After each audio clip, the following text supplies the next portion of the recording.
From the first step to the final phase, industrial and commercial electrical done right. This is Casey Hendrickson on News Talk 95.3, Michiana's news channel, your breaking news and weather station. Good afternoon. Thank you for tuning in. News Talk 95.3, Michiana's news channel. I am your host, Casey Hendrickson. I do want to thank our sponsor, R&B Car Company, locations in South Bend and Warsaw. R&B Car Company are your used car experts. Again, a lot of stuff to get to today before the debate. It will be interesting to see what happens with the debate today, but I'm not hopeful that some of the things that need to be addressed are going to be addressed. I'm not hopeful that anybody is fully prepared to go for the throat in this particular debate. You know, we've seen it a couple of times in the past, but haven't really seen anybody show that killer instinct, which, by the way, just means that there is that much less likelihood that somebody is going to be competitive against Trump. If you're not willing to get dirty, if you're not willing to fight, then you're not going to win against that man. You're just not going to. And it'll be interesting to see what happens. Although there is a new element there, and that is Bloomberg. So we'll see what happens with him. But I have a feeling that if Bloomberg hits anybody, he's going to have a volley of awful coming his way. He's being attacked again today. Did you see that, Joe? Because he called transgender some guy in a dress. Now, again, you can't be a liberal and pander to the liberal base and say transphobic things. You can't do it. But he continues to mess up. So what is that? What is today? Today's Wednesday, right? That is 5 days in a row. 5 days in a row that his words have come back to bite him in the backside. And I told you it was going to happen months ago. And nobody listened to me. No, Bloomberg's amazing. He's got Judge Judy in his corner. Okay, Judge Judy is a moron. Have you ever seen her show? She's a terrible judge, okay? She's an awful judge. She is the exact opposite of what you want from somebody on the bench. But it is interesting to watch all of this play out. So Bloomberg's going to have, here's the thing, he's got to make his presence felt, but if he does, he's likely going to have a bunch of haymakers thrown at him, and I don't know how he's going to recover. And I have to remind everybody, you do have Pete Buttigieg in there, okay? Pete Buttigieg does come from farm country, all right? Now, he's not a farmer, but everywhere around South Bend is farm country. And he has a prime opportunity here to stick up for farmers. What else is in South Bend, Joe? Machine shops, okay? So South Bend, and Indiana in particular, pretty much the machine shop capital of the central United States. So if you're going to have some kind of a fight with Bloomberg, Pete Buttigieg is uniquely positioned to win that fight based on the sheer amount of farmers and machinists around where he is from. Now, he doesn't cater to those people, but it would be a perfect opportunity for him to win a fight with Pete Buttigieg, or with Bloomberg, if it were to happen. But Pete Buttigieg has got a lot of problems of his own. He's being sued twice today. Not once, but twice. We'll get to it. First, I've got some good news, and I know that some of you probably just heard this on the news break. South Bend native Ryan Newman, of course, had that awful crash at the Daytona 500. He is alert, he's awake, and he has been released from the hospital. So this is great news after we saw that accident, and he obviously he's only been in the hospital for a couple of days. You know, it's a miracle considering what type of a crash that was. So, again, thrilled that he is out, and super, super excited that he's going to make a recovery here. So that is fantastic. George Zimmerman. Let's just start off with this. George Zimmerman. Yes, that George Zimmerman, the Trayvon Martin thing, which everybody on both sides still gets that story wrong. Drives me absolutely bonkers. Hannity gets it wrong, and Black Lives Matter gets it wrong. But, again, the truth is always somewhere in the middle. George Zimmerman has now filed a lawsuit against Elizabeth Warren and Pete Buttigieg. Some of you are going, wait a minute. What in the heck is George Zimmerman suing Buttigieg and Elizabeth Warren for?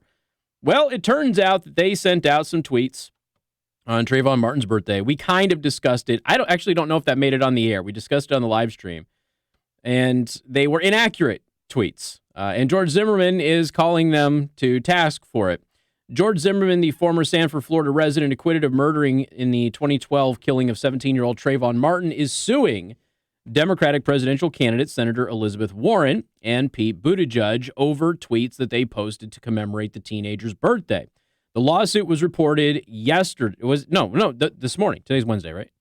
I keep losing my days. Today's Wednesday. Okay, so this morning, the attorneys representing Zimmerman posted a copy of the lawsuit online, which seeks damages in excess of $265 million. Do you think Nicholas Sandmann has set the bar for being slandered by people publicly?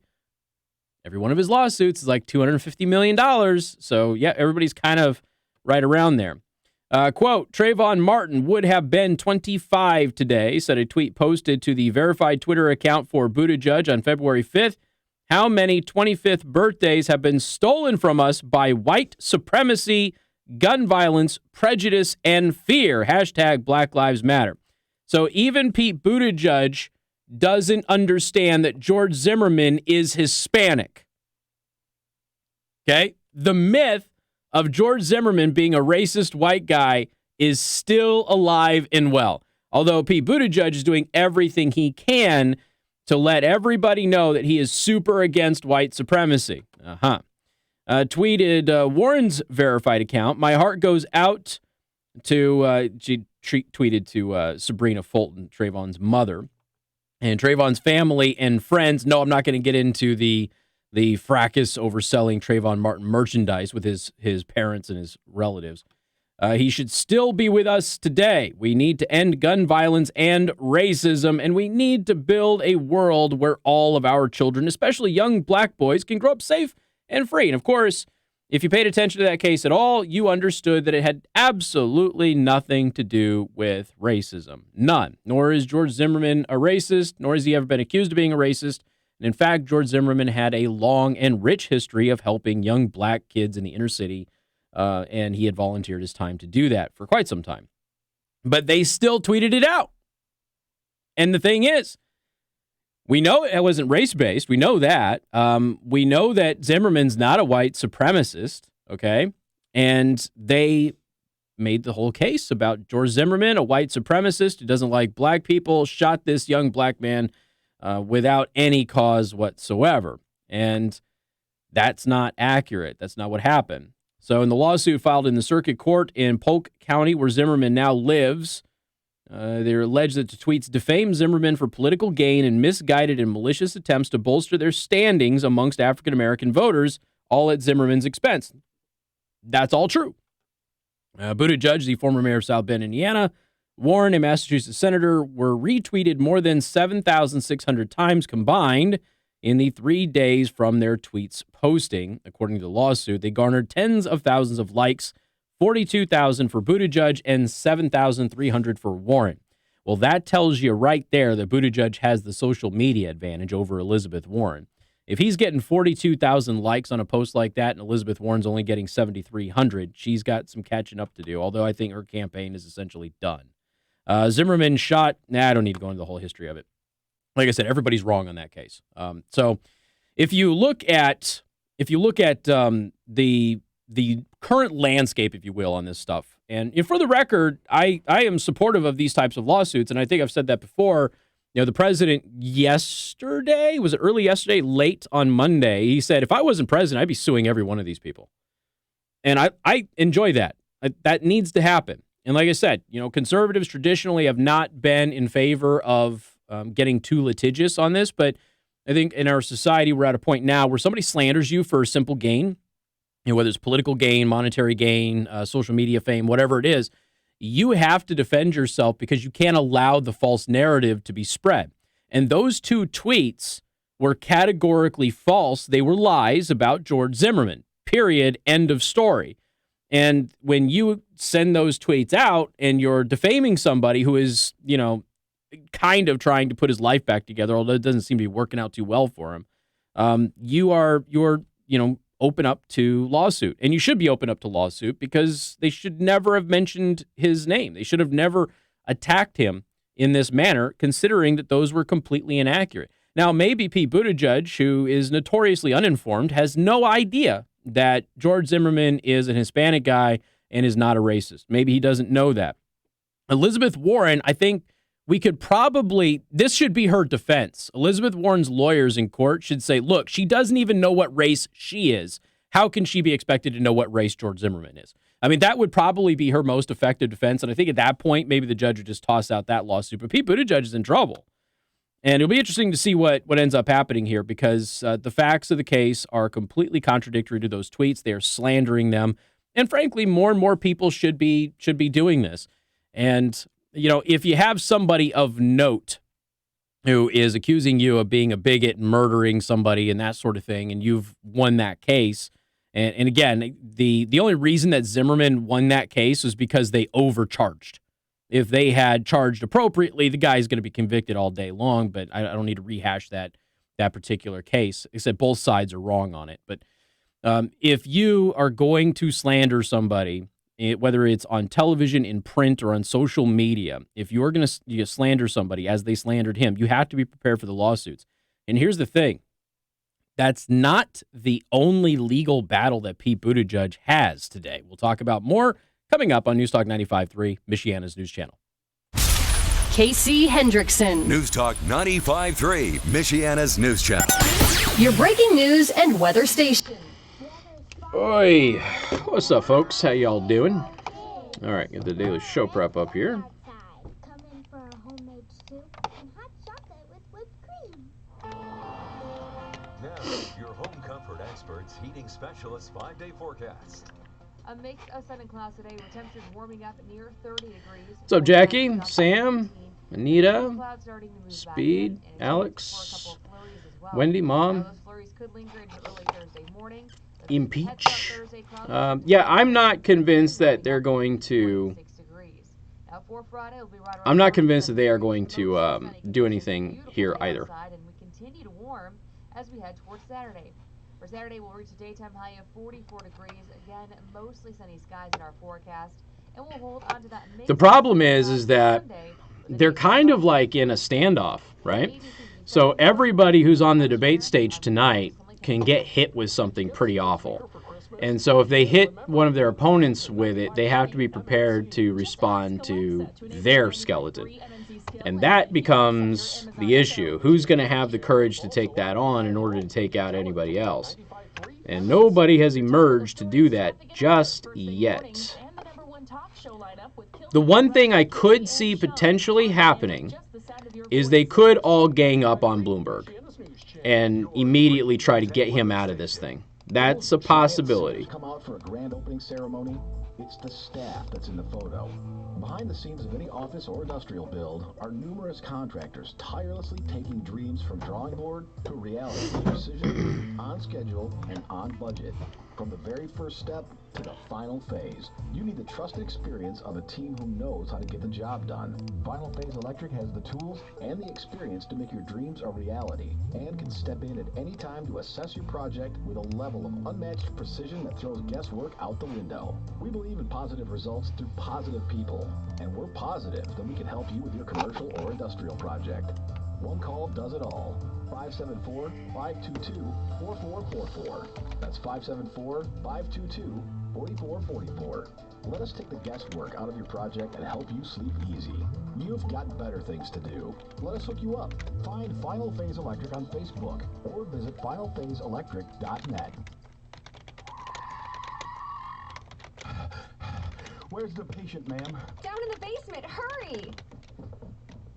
Well, I don't see anything except a noisy furnace. That is the patient! Ma'am, you need the furnace and air conditioning doctor. You need Weaver Heating and Cooling. All right. What do we got? Okay, there's that. All right, good deal.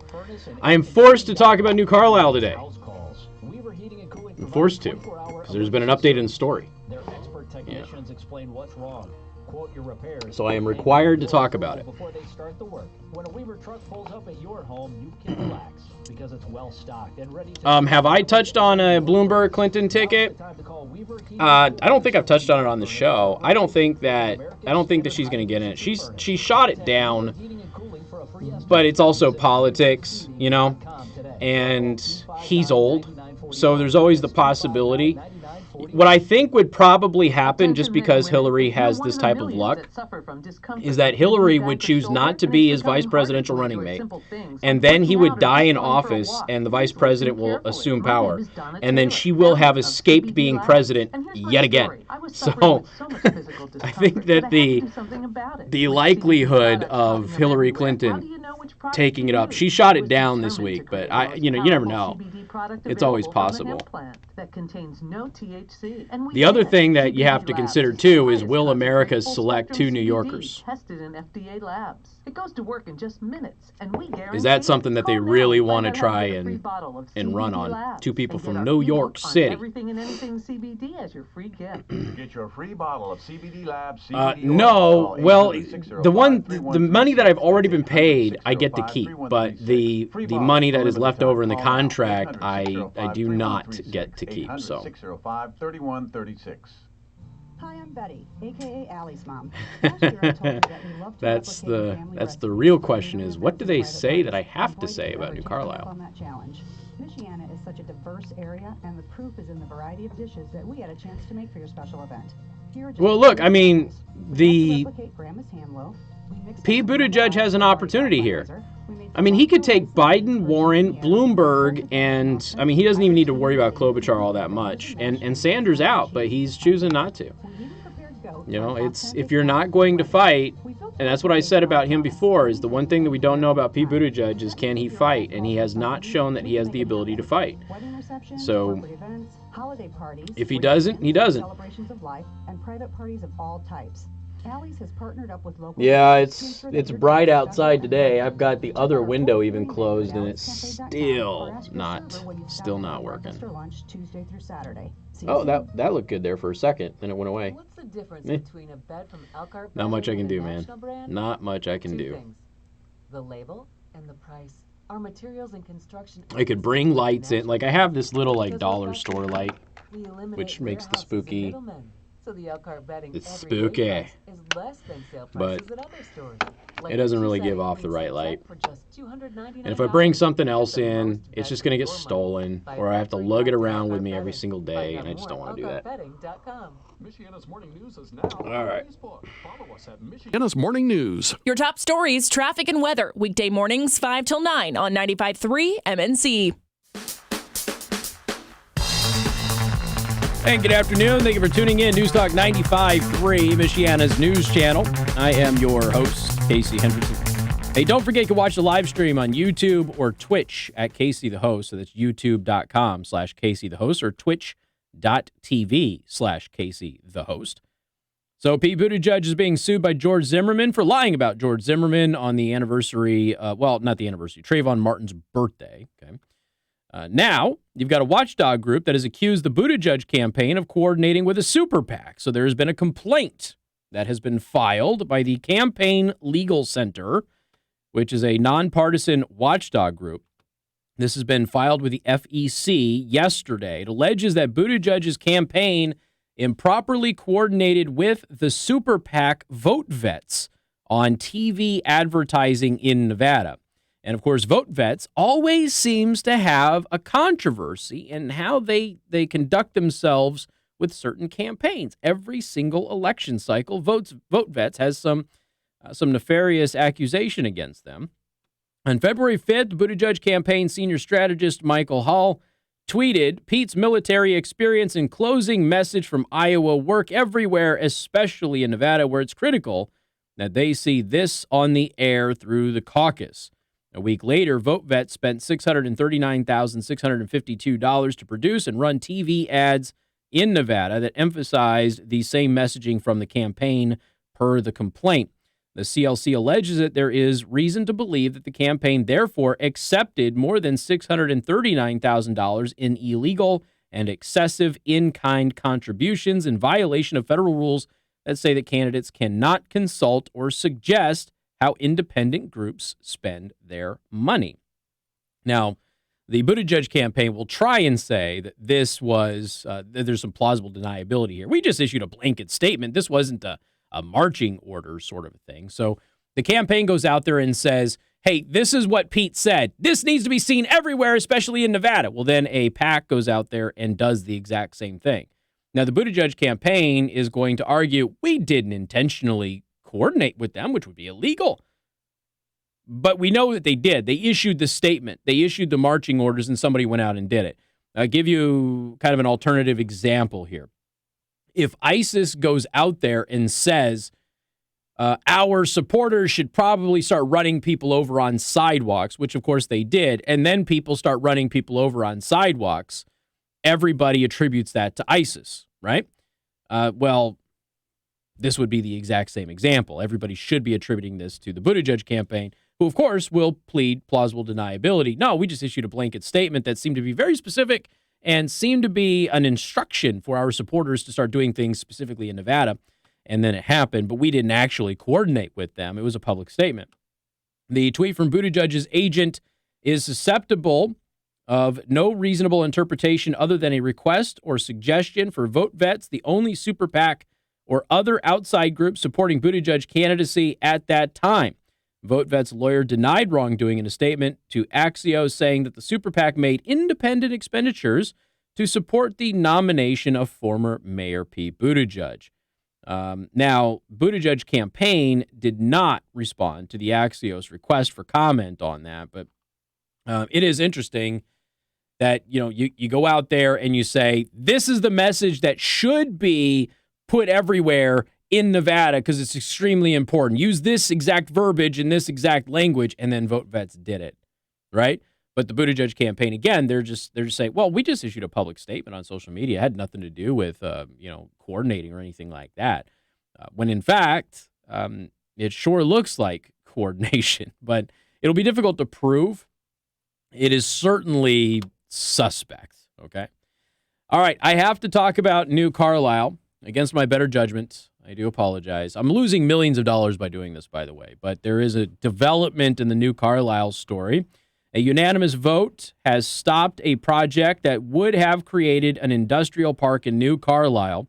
The town council voted 5-0 to ask St. Joseph County officials to stop the current project, which would convert thousands of acres of farmland into the proposed Indiana Enterprise Center, or IEC, which so many of you are convinced is paying me off to not talk about it. The council requests that no work continue until the project can meet environmental concerns and give the public more of a voice. Residents and community leaders have spoken out against the IEC for months, seeking to protect farmland and water resources, although for some strange reason they haven't been very specific about what their complaints are when they contact this show. So there you go. The IEC has been stopped. So can we stop talking about it now, or does this get to come up again on Friday, do you think? What do you think the chances are, Joe, that somebody from New Carlisle is going to call me up and ask me my opinion on Friday during open lines, and they're not going to know that this happened? About 1 in 3. You think it's 1 in 3? Mm-hmm. Yeah, 33% chance? I'm going to say 66% chance. I'm going to go the opposite direction. I think it's 2/3 likelihood that somebody's going to call me and not know that this thing was stopped. That's what I think. What's your opinion of it? It doesn't matter. It really doesn't matter because it's done with. I was talking about this in the hallway the other day as we were laughing and mocking the people who have been insulting me over this. And, one thing that I did say, it was like, look, I still don't know a ton about this, but Jeff Ray's name is all over it. And when Jeff Ray proposes something, at the very least, you have to take a step back and go, okay, maybe we should look at this because it's Jeff freaking Ray. And if Jeff Ray says that something should happen, you should probably at least evaluate the merits of said project, right? Because again, it's Jeff freaking Ray. So it's interesting to see that. But, hey, I digress. There you go. I have lost millions of dollars now giving you the update on that story, which, by the way, is a story at 953mnc.com, the employer of yours truly, who has also been accused of taking money to not talk about the IEC.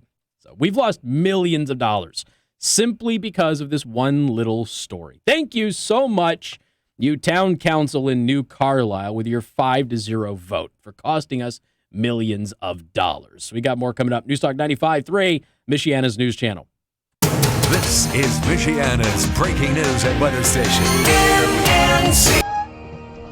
I knew it was going to happen, Williams. Who is Jeff freaking Ray? Jeff Ray is the former mayor of Mishawaka and is the head of the chamber of Commerce for South Bend and Niles. And the limited economic success in South Bend, everybody in the know says it was Jeff Ray who got it done, not Mayor Pete. So, all right, I gotta grab a refill. Be right back. That's the claim of an official complaint written by the suspect in question. Public Safety Director Dan McGinnis says the claims are not true. 27-year-old Michael Thompson was still resisting arrest after he was tased. At a meeting Tuesday night, Mayor Marcus Muhammad urged citizens to hold fast until the investigation can be completed. Darren Wright, MNC News. And a unanimous vote has stopped a project that would have created an industrial park in New Carlisle. The town council voted 5-0, tasked State Joseph County officials to stop the current project, which would convert thousands of acres of farmland into the proposed Indian Enterprise Center, or IEC. The council requests that no work continue until the project can meet environmental concerns and give the public more of a Why are we talking about it? We were paid not to. We're writing articles. We're talking about it. It's a whole thing. Who is that Hillary lookalike? Jesus. That's one of the EU. Something on AI. Latest on these stories and more at 953mnc.com. Acronyms. Yeah. There goes the ASD certs for your loyal listeners. Yep. I don't have enough money to buy you guys any presents anymore. Sorry. See, Casey, as soon as you brought it up, it came to a screeching halt. I am so influential and powerful in Michiana that even things I don't want to talk about get stopped when I mention them. That's I mean, I'm not going to say that that's wrong. There are a lot of people in government in New Carlisle who listen to the show. That is true. More than 2,000 people have died in China from the coronavirus. NASCAR driver Ryan Newman released from a hospital today after treatment for injuries he sustained in a crash at the end of Monday's Daytona 500.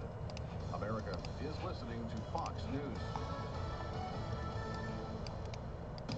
Weather served up by the Prime Table in Niles. 26 years of exceptional food, tremendous service, and great people. Visit Prime Table today for breakfast, lunch, or dinner. I haven't been to Perbaco in a while. Heating specialist first warning forecast. A mix of sun and clouds today with temperatures Haven't been able to get away. degrees. As we head towards tonight, we drop down to 18 with mostly cloudy skies and a chance for a couple of flurries.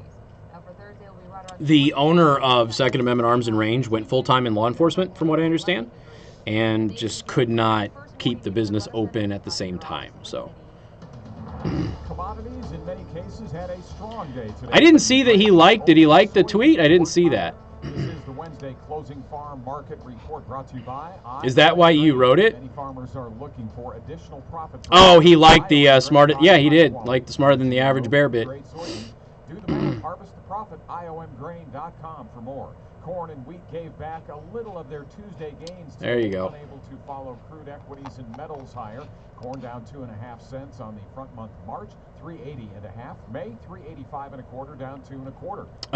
Netterman's is good. Netterman's is good. Contract though goes up a nickel, 8.97 1/4. May. The only thing I don't like about Netterman's is that they use Mark McGill's voice in their commercials. So every time I eat Netterman's, I think about Mark, and that pisses me off. But their food is really good, though.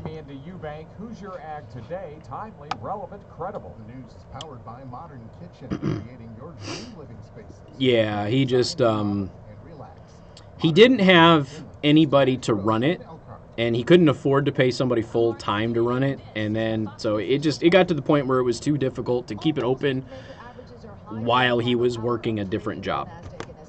So that's all. It just became one of those things. I actually ate before I came in today because I went to Costco yesterday and picked up some food. So I actually am okay. I'm not hungry. I had a big old steak and some sausage for my brunch today. Netterman's is better than Ruth's Chris. Don't know that I would go that far, but it is certainly good. The first time ever, the chip maker is on track for a record close after a Bernstein Leading analysts had a change of heart and stopped being a holdout on the stock, raising his price target to $360. That's your Fox Business Report. I'm Hillary Barsky, invested in you. Phil Hemmer reports weekdays at 3 p.m. Eastern. Moving through the town of Chaldea, these are complex times. They need to be understood in more than just a soundbite. We're in central Hanoi, just a few blocks. When people's lives are affected, it's I did address that conspiracy with Hillary Clinton. So I don't know if that was you that sent me the message about Hillary Clinton and Bloomberg on the text messaging service, as well as the live stream.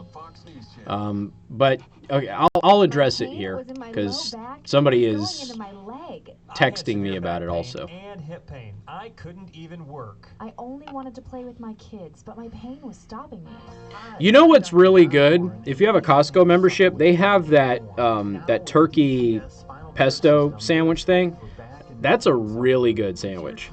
It's like on ciabatta bread and stuff.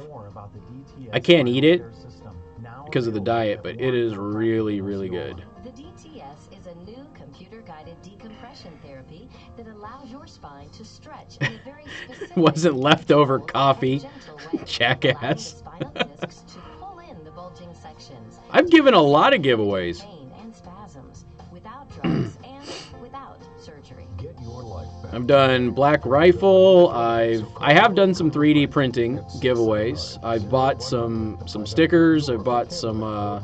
God, what was that other thing that I gave away? I did give away some gift cards. I've done a bunch of stuff. I've been selling new cars at Lock Monday Motors for over 30 years. And I'm Greg Slabaugh. I've been selling pre-owned vehicles at Lock Monday Motors for 16 years.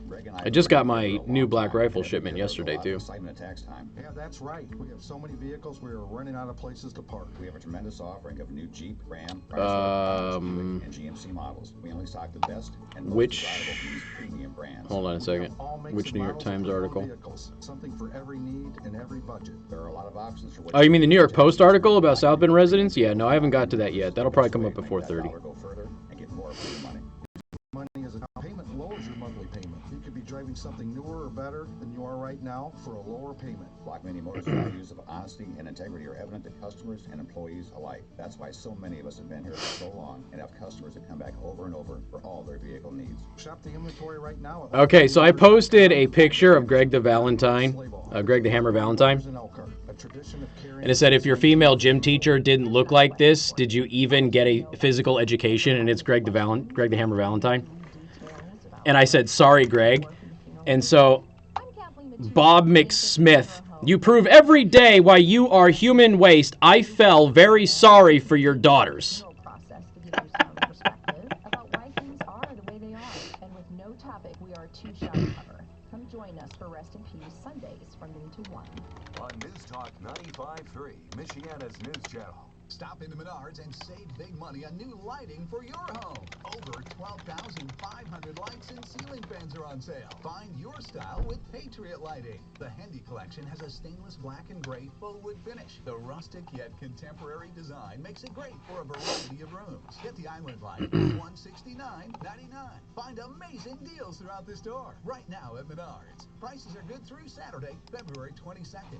Save big money at Menards. All right, here we go. From the first step to the final phase, industrial and commercial electrical done right. This is Casey Hendrickson. And good afternoon. Thank you for tuning in. News Talk 95.3, Michiana's news channel. Once again, I am your host, Casey Hendrickson. All right, what do we have here? R&B Car Company. Again, if you're looking for a used car, truck, SUV, minivan, crossover, motorcycle, motorcycle. They basically said winter's over. I mean, that's pretty much what they said. You're going to have some cold nights and stuff, but I mean, it's really motorcycle weather right now outside. So if you're looking for any of those vehicles, go to rbcarcompany.com. Of course, if you go into the dealership, mention me when you go in there to buy your vehicle. All right, 574-2595, 95.3. That is 2595-953. You can also send a text message to 45364. Please put MNC at the beginning of that message. I do want to address a question that I've gotten a couple of times over the past several days. Casey, have you heard that Bloomberg was thinking about Hillary as his running mate? And yes, I have. We've kind of mentioned it on the show. And we mentioned that she has shot it down, and then she kind of walked back shooting it down, and then she shot it down this week officially. But that doesn't mean anything in politics. You can always persuade somebody to be your running mate. And then I did address this conspiracy when it got going, okay? And the conspiracy is to right some wrong, some estimated wrong that happened to Hillary Clinton. Bloomberg could run for president, select her as his VP, and then step down to rightfully make her president. First of all, you think way too much of Michael Bloomberg. Michael Bloomberg would not step down from the presidency just so Hillary Clinton could be the president of the United States. That is not going to happen. It's a silly conspiracy theory, okay? That's just not going to take place. However, what Hillary Clinton has to consider is that Bloomberg is not a young, healthy man. So there is the possibility that Bloomberg could die as president, which of course would make Hillary Clinton the president. That's why I think it won't happen, because I don't think that she is that smart. Okay. So she just has this, I call it luck, but really it's not luck. Okay. Hillary Clinton, there is divine intervention keeping her out of the White House. My grandpa, before he passed away, used to have a saying, God will only allow evil to succeed so much. And that's Hillary Clinton. She's the evil. Okay. You might like Hillary Clinton. You're crazy. Hillary Clinton is the embodiment of everything wrong in all of society. She is a tyrant. She is belligerent. She is mean. She has tyrannical viewpoints and policy positions on things. And so there just appears to be this divine intervention keeping her out of the White House, which is why I think she won't choose to be Bloomberg's vice president, because Bloomberg would probably die in office. I'm not saying that he will. I'm just saying that this would be her luck, that he would die in office and she will not have chosen to be his vice president, which means, once again, she will have found a way to not become president of the United States. So, no, I don't buy this. The other thing that you have to factor in here is typically when you're running for president, your vice presidential running mate is supposed to bring new people to the table, right? In the case of Trump, Mike Pence brought evangelicals and brought the Republican establishment money machine. So that's, and calmness, obviously. So you have your running mate who brings a different element to you. These are two people from New York who have similar personalities and similar policy positions. There really isn't anything that Hillary Clinton would bring to the table to benefit a Michael Bloomberg candidacy. So I don't think that would happen. Bloomberg can go out there and say that he thinks that it might be possible. He wants. Hillary shot that down. Yeah, it's still possible, sure. But it would be a terrible decision because Hillary Clinton doesn't add anything to his electability. All right, Ben, welcome to the program. Hey, Casey, how you doing? Doing well. What's up? Speaking about the conspiracy about Hillary Clinton and possible running mate. Yeah. And for the record, Bloomberg wouldn't step down. He would die if she were the vice president. He would die in office, and there would be a lot of speculation about how she killed him. Well, okay, you just took my thunder. Oh, I'm sorry, Ben. I'm sorry. I didn't mean to steal your thunder. Jeez, man. Yeah. I'm sorry about that. I didn't mean to do that. Yeah, that's exactly what I was going to say, because their track record, I'll tell you, I'm just saying, Bloomberg better not pick her as vice president. If I were him, I wouldn't go to Michelle Obama's garden with Hillary around. She's going to bury him in there, use him as feed. Yeah. I'm sorry. I did not mean to steal your thunder, dude. All right. I appreciate it. That's all I had to say, man. There you go. All right. I wanted to provide a counterpoint to what I had just said, which is that he would die in her luck, which she wouldn't be the vice president. I wanted to point the other way, and I didn't mean to steal his thunder for her. I should have let him finish. Let's be honest. If she were his vice president and he died in office, forever people will think that she killed him. Okay? Forever. Because the Clinton body count is a very interesting thing.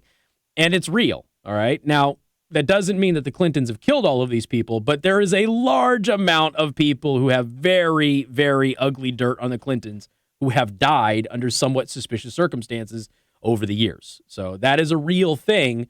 That doesn't mean that the Clintons are responsible, but it's hard to ignore the possibility given their history. All right, we've got more coming up. News Talk 95.3, Michiana's news channel.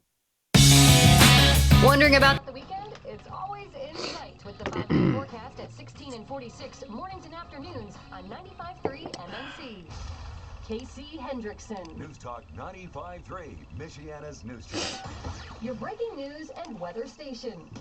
Weather served up by the Prime Table in Niles. 26 Oh, years they must of have heard that I exceptional talked about food, Jeff Ray tremendous because he service, just and got great suggested people. on Twitter. Visit Prime Table today for breakfast, lunch, or dinner. Thanks for listening to me. Your home comfort experts, heating specialists, 5-day forecast. A mix of sun and clouds today with temperatures warming up near 30 degrees. For tonight, we drop down to 18 with a few clouds starting to move back in and a chance for a couple of flurries as well. Now, those flurries could linger All right, into Tracy. early Thursday Interesting. morning. As we head throughout Thursday, clouds will start to clear with temperatures only warming up to 26 degrees. Yeah, Hillary's evil. Friday will be right Period. at 37 degrees, mostly sunny conditions, beautiful The day two outside, evil politicians that I have known in my career, Hillary Clinton and Harry Reid. They're the two evil people. mostly sunny skies in our forecast. And we'll Actual hold on to that evil, mix not of I sunny just clouds disagree with for their Sunday politics. with a They're daytime evil. high of 46. In the ABC 57 First Warning Neighborhood Weather Center, I'm meteorologist Emily Kennedy.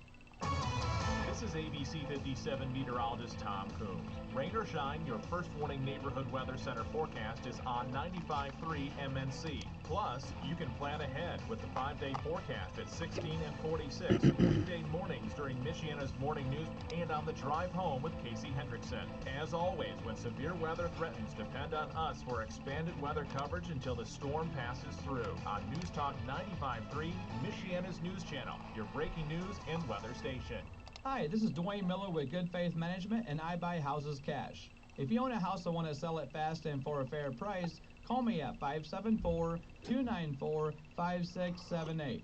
I can pay cash and close in as little as 7 days. I buy houses in any condition, any price range, and in any location. I am not a realtor or associated with any realty company. I'm a private real estate investor who buys several houses a month, and I want to buy even more. Call me at 574-294-5678. I buy inherited houses, divorce houses, behind in payment houses. I even buy my tenant will pay me the rent houses. Do you own a house that is trashed I don't and want a needs Twitter thousands app. of dollars in repairs? Great, because I love buying damaged houses too. No. I buy vacant houses, abandoned houses, No. condemned houses, and foreclosure houses. If you own a house and want to sell it fast, call me at 574-294-5678 for a cash offer today. That's 574-294-5678.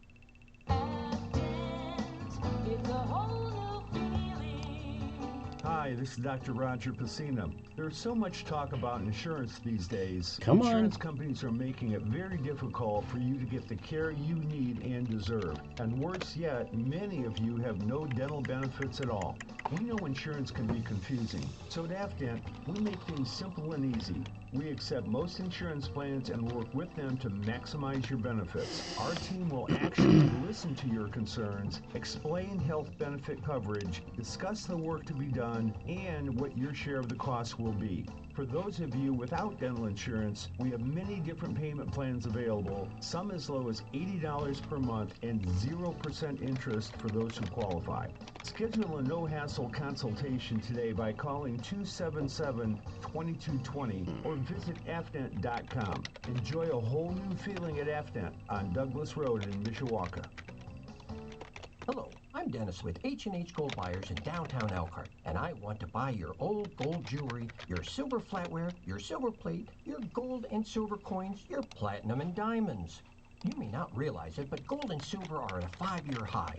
So now's a great time to look through your dresser drawers, your closets, and all those other places you've been keeping things to pass on someday to your children. Because shocking as it may seem to you, they really don't want your old gold, jewelry, or silver to wear or use. And with the money you will receive from your gold, silver, platinum, and diamonds, They don't want any of your old jewelry. or put the money in a bank to save for something special. So why not bring your unworn jewelry, Just give it unused to items us. to H&H Gold Buyers and leave with cash in your pocket to spend any way you want. That's H&H Gold Buyers at 221 North Main Street across from McDonald's in beautiful downtown Elkhart. Foodies from all over are discovering the trip to Napanee for Route 152 Bistro and Brewery to be well worth it. Featuring an open 2-story layout with big Dave's at a gas fields station that getting offering drinks. Do small-town you want service. anything? Route 152's eclectic menu Nope. features great salads, I'm good. steaks, seafood, sushi, and an array of cocktails, wine, and craft beers for a culinary experience that excites the taste buds in an amazing, relaxing atmosphere. Route 152 in Napanee is your best choice. Visit RUHE152.com or Facebook for more information. Discover your home's potential each Saturday morning on Measure Twice with Chris Kramer and Joel Graber. With experience in carpentry and interior design, they blend together a unique perspective to give you ideas, tips, and entertainment that can help enhance your home. If you have questions, email them to questions@mtwiceshow.com. It's Measure Twice, Saturday morning at 10 o'clock on News Talk 95.3 Michiana's News Channel, your breaking news and weather station. To enable the 95.3 MNC skills, visit the skills section on your Alexa app or your smartphone and search for 95.3 MNC. Today's news, traffic and weather on 95.3 MNC. When you win Publishers, can you guest host? Yeah, for a small fee. Absolutely. We'll be taking time off the first week of March, so.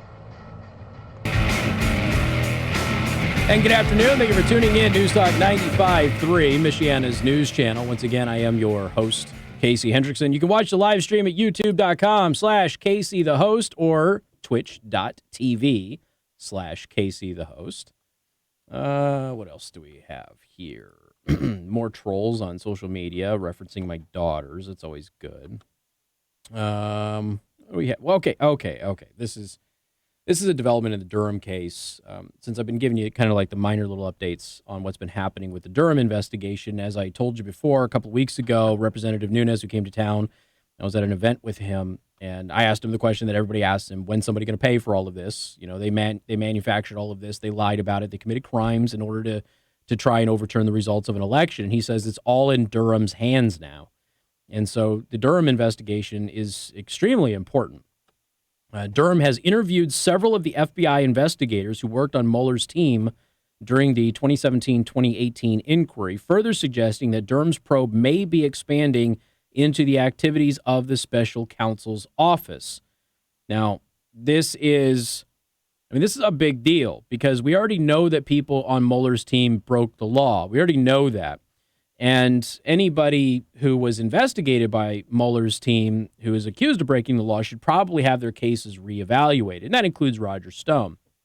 Now, Robert Mueller was appointed as special counsel in May of 2017, had 40 FBI agents, intel analysts, and others working for him to investigate the Trump-Russia collusion hoax, which is what it was. Most of us assume that Mueller wasn't actually involved with this thing beyond the first week, and that this was all an Andrew Weissman thing, which is problematic in and of itself, considering the long and rich history of investigative malpractice by Andrew Weissman. Trump's personal lawyer, Rudy Giuliani, referred to the FBI agents working for Mueller as stormtroopers. Most of the FBI agents were unknown to the public. However, 2 of the FBI officials working on Mueller's team shot into the spotlight after their anti-Trump text messages were released to the public. That is, of course, Peter Strzok and his side piece, Lisa Page, which apparently really butthurts some third-wave feminists out there that I call her a side piece when she is by definition a side piece. But I digress. They were also removed from the Mueller team in the summer of 2017 because of those text messages. And I don't know necessarily that it was because of the content of the text messages or because they were made public. I tend to assume the latter. So $40 million into the Mueller investigation. But if you now have the U.S. Attorney John Durham interviewing several FBI investigators who worked on the Mueller team, and this is expanding into the special counsel's office, which appears to have several problems with the people working on that investigation. It could be interesting to see what ends up coming out of this. It doesn't mean that any of them are going to be charged or that charges are going to be recommended. It's just an expansion of what the Durham investigation is doing. Be interesting to see exactly what ends up happening. Now, in spite of that, I would also like to remind everybody that it has been 11 years. 11 years since the FBI interviewed President Obama, and they have refused to release the 302 on Obama. Now, the reason that this is even coming up is because Rod Blagojevich was given clemency by the president and was let out. He now says that he's a Trumpocrat. and thank the president for allowing him to get out. He's also looking at pursuing some other legal cases that involve his case as well. We'll ultimately see what ends up happening with all of that. But, the Rod Blagojevich case, that all involved buying a Senate seat in Illinois, okay? And Obama was at the very center of that. Remember, the scandal-free administration was accused of engaging in this practice of selling off Obama's Senate seat. Now, if that is true, then that's obviously a serious crime. And Rod Blagojevich has always kind of maintained that. But Obama was interviewed by the FBI. Now, those 302 reports are the summary of what that interview said. And the FBI has refused to release that 302 interview with the President of the United States, President Obama. Why? Doesn't appear to be any reasoning why it should be released. It fits the FOIA request. Judicial Watch has been trying a long time to be able to get the documents released, but they have been fought at every single turn over this thing. Former Governor Rod Blagojevich, the appropriate thing to say is, I speak for Patty, for my daughters, Amy and Annie, and me, when I express our most profound and everlasting gratitude to President Trump for doing what he did. He didn't have to do it. This is a Republican president. I was a Democratic governor, and my fellow Democrats don't treat him very good. So all I can say is I think that this is the ending of the first act of a two-act play, meaning he's going to get reelected. And tomorrow begins the second act, and I think that there's a lot that has to be done in the second act. He also said he wanted a banana split, which, by the way, if I had been in prison that long, I think I would probably want a banana split too, Joe. Banana splits are good. You know what? And I only have them like once a year, but they're highly underrated, honestly. Anyway, former Illinois Governor Blagojevich was imprisoned by Mueller, Comey, okay, and their allies when that all happened, okay? Tom Fitton from Judicial Watch had a very interesting report. He said over 11 years ago, the FBI interviewed Barack Obama about the sale of his Senate seat in Illinois. There is an FBI 302 report of that interview, but rather than releasing the document, the DOJ has fought Judicial Watch tooth and nail to keep the document secret. And Tom Fitton simply asks, I wonder why. Now, why would the Department of Justice and the FBI not want the American public to hear an interview with President Obama about a very illegal activity that would have happened in his home state for his Senate seat? What is in the 302 report that would be damaging to the president if the president was innocent? That becomes the question. And most people have assumed with that case that President Obama was in fact engaged in selling that seat because that is the Chicago way. Anyway, go watch the live stream, youtube.com/Casey the Host or twitch.tv/Casey the Host. Got more coming up, 95.3 MNC. WTRC FM. And HD1 and HD3. Niles, South Bend, Elkhart. I just updated Windows over the past hour. Yeah. Right now.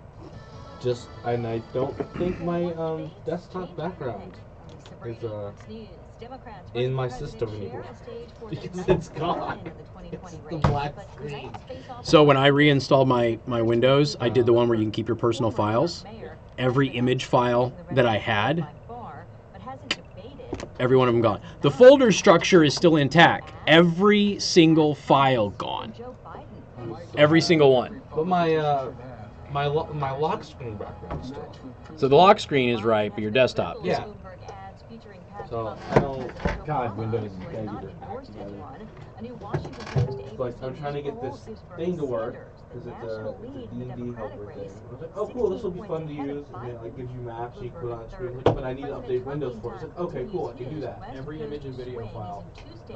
Every single one. I had them backed up, thank God. If I did that. Right. Tweeting an internal real poll show I am beating all of the Democratic candidates. Fake news polls show losing or tied. Their polls will be proven corrupt on November 3rd. The president today holding a major fundraiser in Rancho Mirage, California, hosted by Oracle founder and chairman Larry Ellison. Tonight, the president holding a campaign rally in Phoenix. In 2016, President Trump beat Hillary Clinton by 3.5 percentage points in Arizona and won the state's 11 electoral votes. Democrats believe they have a chance of winning Arizona for the first time since Bill Clinton carried the state in 1996. Lisa? Thanks, John. Just getting word the Aha, jury so I is still done have it. for the It's day just of the it got Harvey Weinstein removed rape for trial some in New York. I still have the Day file. 2 of deliberations. Still have all my They've asked videos. him Oy to vey. answer questions so far. He has denied Oy vey, oy vey, oy vey. sexual assault. How do I... Hold on, I need to do it. Now up 116 settings points is at the probably bell. America is listening to Fox News.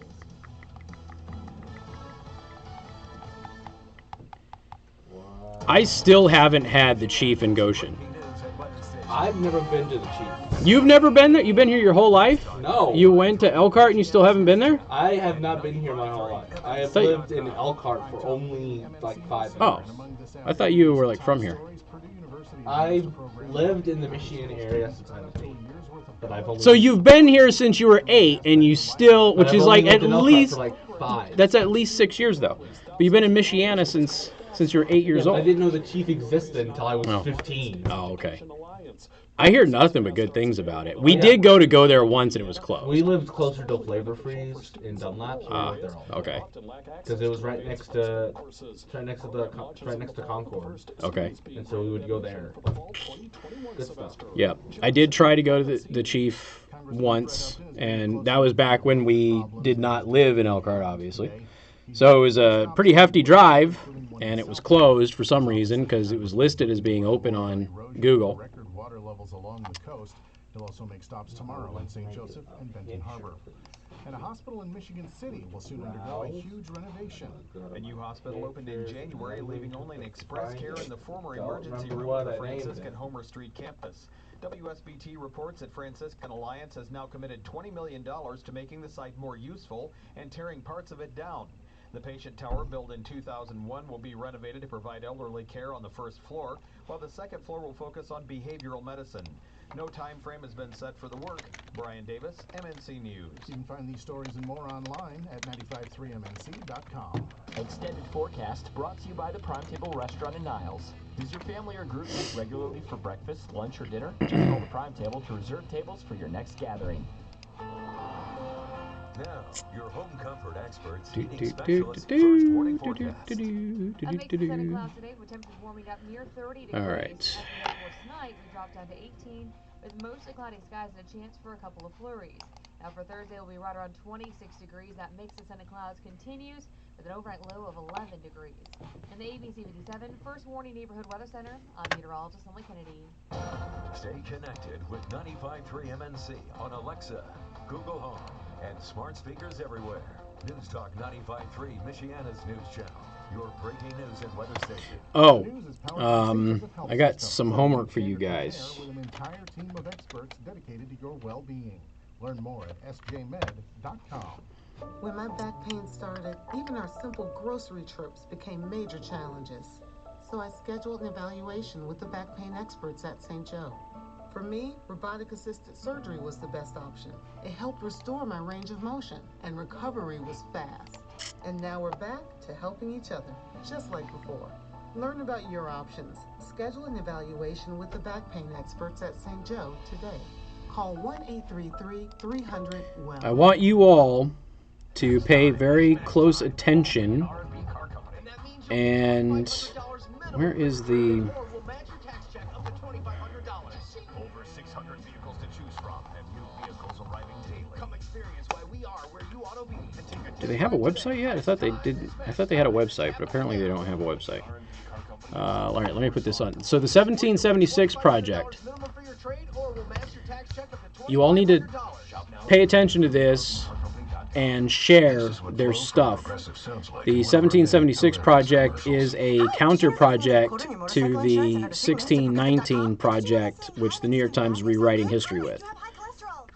And this is what that same commercial sounds like on your motorcycle.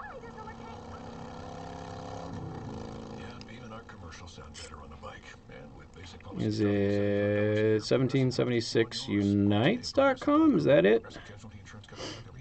Yeah, okay. So this is it. Finding great candidates to hire can be like, there you go. Well, trying to find a needle in a haystack, but not with ZipRecruiter. Its powerful technology actively finds and invites qualified have to apply to your job. So while other have to pay attention to this. ZipRecruiter finds you the needle in the haystack. See why 4 out of 5 employers who post a job on ZipRecruiter get a quality candidate within the first day. Try ZipRecruiter for free at ZipRecruiter.com/free. That's ZipRecruiter.com/free. All right, here we go. Ugh. Yes, love Vanilla Bean, and they are sweet in there too. Very nice girls, but yeah, we go to the Vanilla Bean regularly. Absolutely love it in there. News and weather station. Good afternoon. Thank you for tuning in. News Talk 95.3, Michiana's news channel. Do want to thank our sponsor, R&B Car Company. Locations in South Bend and Warsaw. R&B Car Company are your used car experts. And don't forget, you can find them online at rbcarcompany.com. See their inventory and check out their special promotional offers. If you do go to the dealership, make sure you let them know that I sent you. Okay, there's a lot to get to still, ladies and gentlemen. There's a ton of stuff that deals with Pete Buttigieg today. He is not having a good day. So we'll get to that. We went over the two.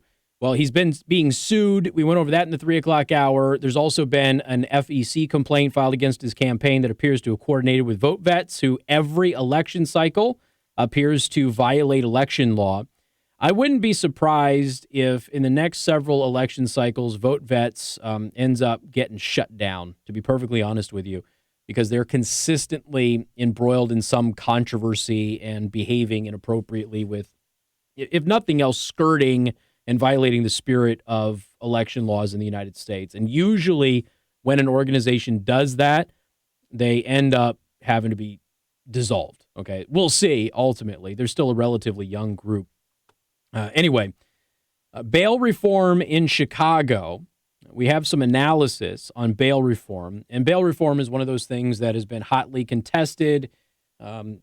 Basically, a lot of people felt that it was unfair. Certain people get certain bail amounts, and they can't afford to get out. So they're stuck there while people with more means get out, and even though the crimes are similar, that sort of thing. And what ended up happening is they went ahead in Cook County in Illinois, and they did this bail reform. And it appears, according to at least this research, it appears that bail reform in Chicago has increased crime. In a study posted on SSRN today, my colleague, Professor Richard Fowles, this is Paul Castle, okay, and I explore the public safety implications of recent Cook County bail reforms. We review the Cook County Chief Judge's study of these reforms and see which sanguinely asserted that as more defendants were released pre-trial, no additional crimes resulted. We believe that, properly assessed, the study's own data suggests a significant increase in crimes as a result of the changes. So the county's chief judge, they did a study. They said that releasing people pre-trial is not increasing crime. What Paul Castle and Richard Fowles are saying is if we use that judge's own data, it shows the exact opposite. Our conclusions may have broader implications about the public safety dangers of bail reform. They go into what bail reform is and everything else. They do say that they tend to agree with critics of cash bail who argue that it is not the best means for regulating pretrial release. But the broader question, according to the article in Reason.com, the broader question of how many defendants can safely be released pretrial is the critical one. One opportunity to empirically assess these public safety issues has recently developed in one of the nation's largest trial court systems, the Circuit Court of Cook County, Illinois, which of course includes Chicago. On September 18th of 2017, the chief judge of Cook County Circuit Court, Judge Timothy Evans, implemented sweeping bail reforms by issuing an order which was designed to reduce reliance on money bail and, more important, increase pretrial releases in Cook County courts. A year and a half later, Chief Judge Evans reviewed the results of these new procedures and published a study entitled Bail Reform in Cook County.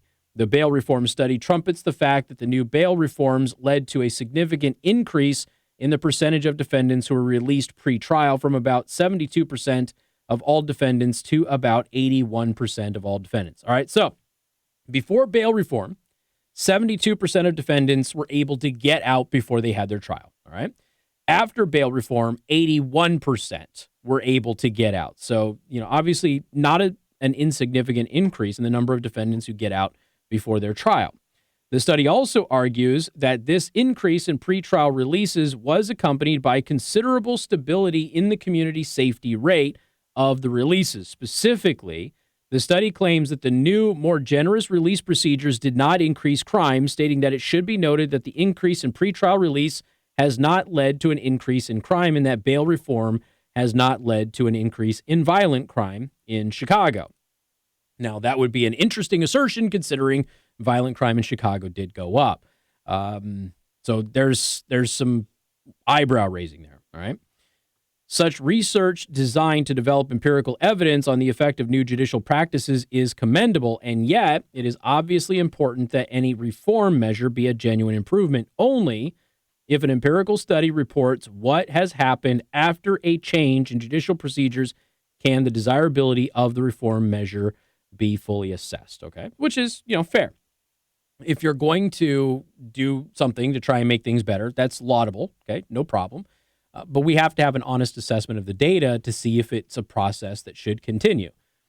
I would throw red light cameras as an example of this. The idea behind red light cameras is, again, admirable. The idea is you're going to reduce the number of people who run red lights, and you're going to reduce the number of people who speed, which will increase traffic safety. The reality is they weren't used for that, and they didn't work for those reasons. What they ended up doing was just becoming a cash cow to abuse the citizenry and harass them, many times falsely, by the way. In many jurisdictions, especially in small townships, they were discovered to have been abused by local authorities to increase revenue rather than actually increase safety. And then the research started coming out, which showed that red light cameras actually did not reduce accidents and did not reduce traffic violations or improve safety in any way.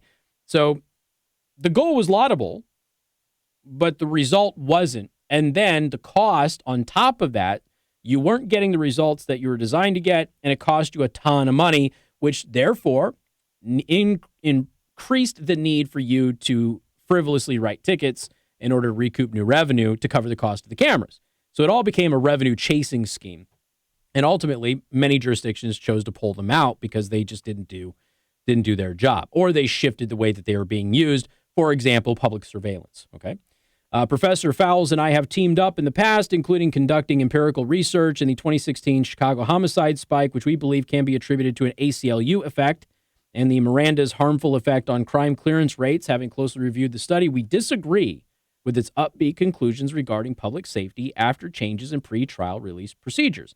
The study failed to recognize that given that more defendants were released after the reforms, even a stable rate of community safety will inexorably lead to more crimes. The stable rate for safety and inversely the stable rate of failure or public safety danger would be applied across a larger pool of released defendants, which necessarily means that the public will suffer more crimes. So what they're saying is the judge, in the judge's study of bail reform, the judge said there was no increase in crime. What the judge was talking about, though, was the per capita increase in crime.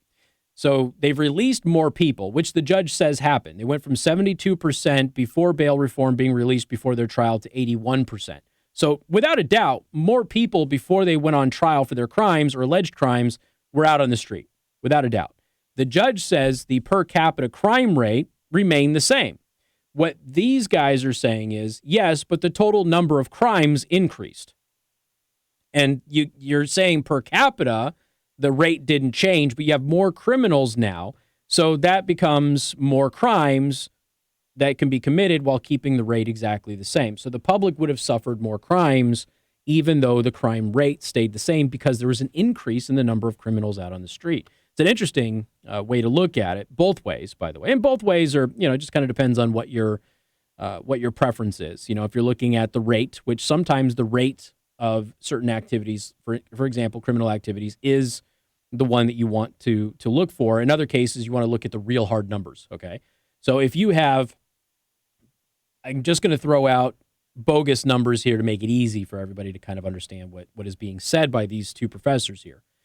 The judge is saying that the rate of crimes did not increase after bail reform. So if before bail reform you had a 5% crime rate, and then after bail reform you still had a 5% crime rate, there's been no increase in crime. But if the real number of crimes is 500 crimes versus 750 crimes after bail reform, there has been a real increase in the number of crimes. It's just that because you're now having more defendants out on the street before their trial, that number has to be factored in, and it ends up being the same rate. So it's an interesting take on this.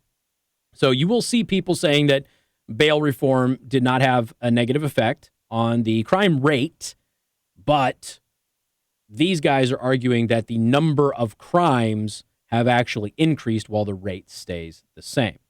So it's kind of interesting. And you could argue, as by the way, somebody on the live stream just argued, you can argue that if the rate of crimes didn't change, then the reform did not work, which would make perfect sense as well. So and this is going to be a fight as we look at this type of reform going forward, but pretty interesting read. I would encourage everybody to look into it. I'll put it in the Daily Show Prep, obviously.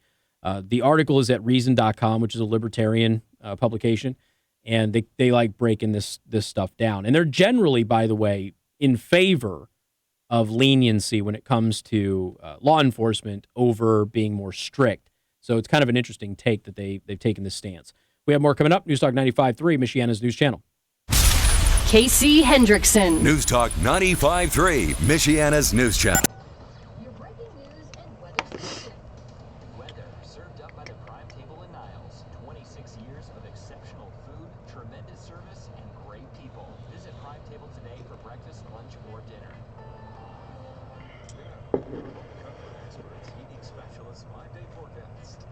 A mix of sun and clouds today with temperatures warming up near 30 degrees. For tonight, we drop down to 18.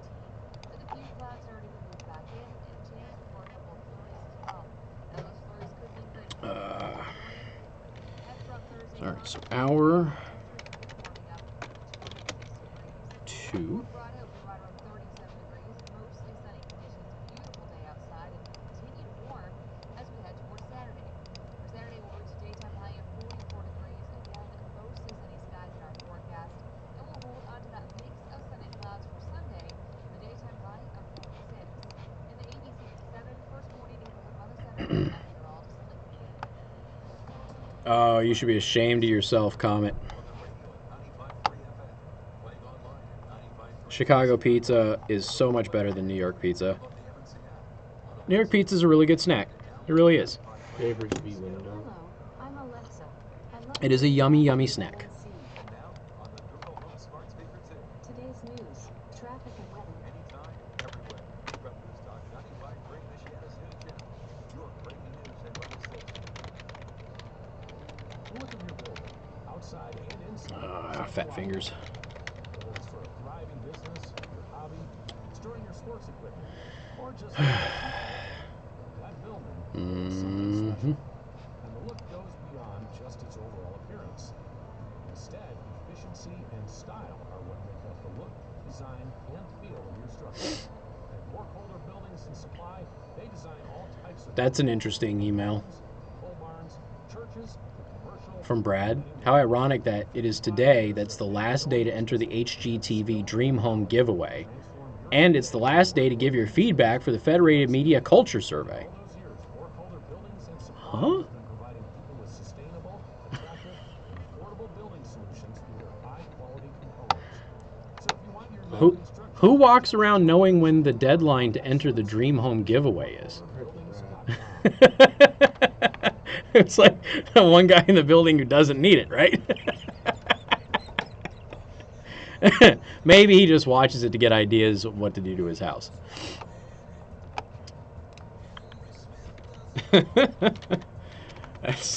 That was weird. Oh boy. Proudly serving Michiana. Trust the team that can handle all your commercial and residential heating and cooling needs with the expert plumbing staff. Sometimes the fault tune-up can turn into a surprise system replacement. Let us give you a second opinion. Call today for award-winning service with the highest level of excellence and professionalism and 100% satisfaction. Casey, is there any chance that Blagojevich was pardoned because he's going to testify against Obama? Unlikely.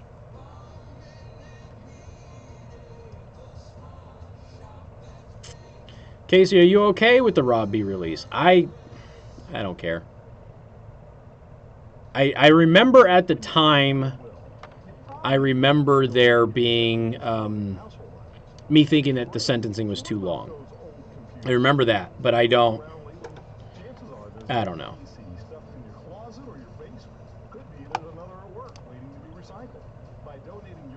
Well, that's just it. He wasn't pardoned. It was clemency. So he's just released.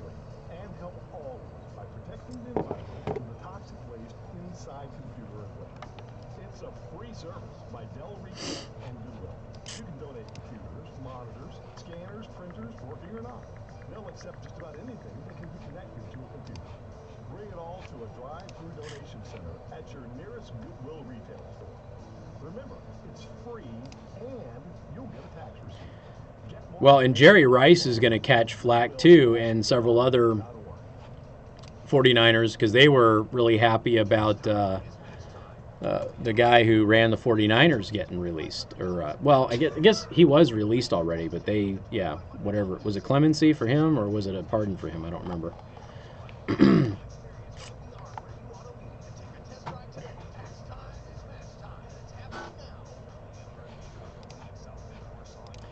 Yeah, last year I said I was going to fish, and I did a little bit off of the pier, but this year I am going to fish. I'm going to find some time to fish.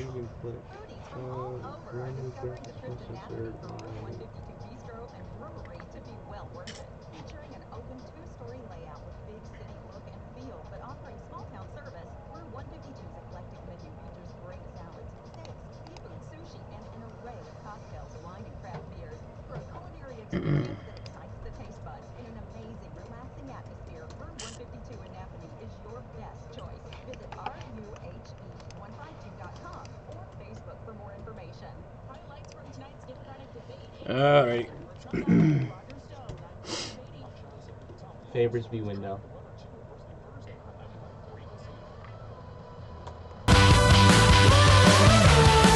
Oh boy, Joe Biden. I don't consider drunk driving a felony.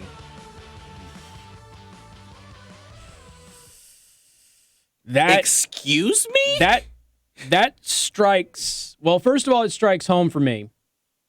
But that should strike home for him. I don't consider drunk driving a felony. He was asked this because he was talking about illegal immigrants who drive drunk and being deported. And he says, I don't consider drunk driving a felony. But it is. I mean, in most states, depending on the circumstances, it is. So, okay. You have any idea how many Americans are killed by illegal immigrants who drive drunk every single year? Tens of thousands. Tens of thousands. And there's only a couple of states who record the data. Wow. Anyway. Are you looking for replacement windows like I am? Favorsby Windows has the Infinity by Marvin replacement window. Now, Infinity is the rated #1 replacement window by J.D. Power. And again, that's a really phenomenal resume when you're the #1 replacement window by J.D. Power and Associates in the entire country. It's also got a lifetime warranty on material and labor, and you can go to bwindow.com to get a free estimate and a special promotion of up to 50% off, plus 12 months, no payments, and no interest. And again, that is bwindow.com. Favorsby Window, trust B. Yes, we will have the debates today. So a couple of the text messages that I'm getting here. Am I okay with Rod Blagojevich being released? Yeah, whatever. I remember at the time, and I've told you before, like all of the details of the case, I don't have in front of me, and I'm frankly too busy doing other stuff to go back and look at all of it. I know the basics. I remember at the time that I was covering it thinking that the sentencing was too excessive. And so my gut tells me that, yeah, he's probably done enough time and everything is okay for him to come out. Somebody asked why Obama didn't pardon him. Probably self-explanatory. Any chance that he was pardoned because he's going to testify against Obama? Well, I doubt that he's going to testify against Obama, but he also wasn't pardoned. This is clemency. Difference. But no, I don't think that he is going to be testifying against Obama because the Department of Justice isn't releasing the 302 report, and I don't think that President Obama is going to be held accountable for selling his Senate seat in Chicago. So it's, it is what it is. Is it a wise move by the president? It's not unwise. He's also got the guy who used to do the 49. I always forget the dude's name. DeBartolo. He also, was that a pardon or clemency on him? I'd have to look it up. But, he had several 49ers players, legends like Jerry Rice and Ronnie Lott. They were out there and spoke very kindly of the president for doing this. And, that's obviously going to be something that liberals are going to have a conniption fit about. But here's the thing. While Blagojevich is a white guy, but he is a Democrat in Illinois, you have several people who were not white who got clemency or pardons with the president this week. And many of them have been causes within the judicial reform, criminal justice reform movement, okay? And that's going to play very well to somebody who is polling pretty good, especially for a Republican in the black community, and who is polling within the black community has continued to increase since he has been president. Give you a perfect example. When you have prominent members of the media who are in Obama's administration who happen to be black, and they're on CNN and they're going, you all better wake up because he's killing you on the black vote right now. Now, look, he may not, okay? Trump may not win the black vote because ultimately he's not popular with black women. He's not popular with suburban white women either. But when you look at the way that black men vote, what is it? I think it's 30% vote Democrat, and maybe it's 40% vote Democrat, and 50% don't ever vote. So when you look at the number of black men who do vote, you can get large chunks of them if you're a Republican, as long as you have the right platform. And you have to remember something. The last time that President Trump ran for election, he got a larger percentage of the black vote than his previous Republican counterparts did. So right out of the gate, with everything that they have done trying to label him as a racist, which of course he is not, he's still got more of the black vote than Mitt Romney did and more than George W. Bush did. So those are all things that have to be factored in here. And if you're sitting here and you're looking at this and you're going, well, yeah, polling consistently throughout his presidency has shown an increase in support from the black community, not black women, but black men in particular. And so he's not going to win the black vote. But if he gets, a large chunk of the black vote or a larger chunk than he had before, that is going to be a real concern for Democrats in the general election. And right now, his resume is the best resume that any president has had for black voters. Period. So it's not even close. There's not a debate of is Trump 1 or 1A. There's nobody, Obama especially, who comes close to his record in helping the black community and the Hispanic community. Period. And if he can effectively message that in the general election, he's going to have a really good chance to siphon off a lot of those votes that the Democrats would be assuming they automatically get. You throw in the walkaway movement, you throw in the rise of people like Candace Owens and other activists who are now actively going out there and speaking on behalf of conservative and Republican principles from a perspective of a black American.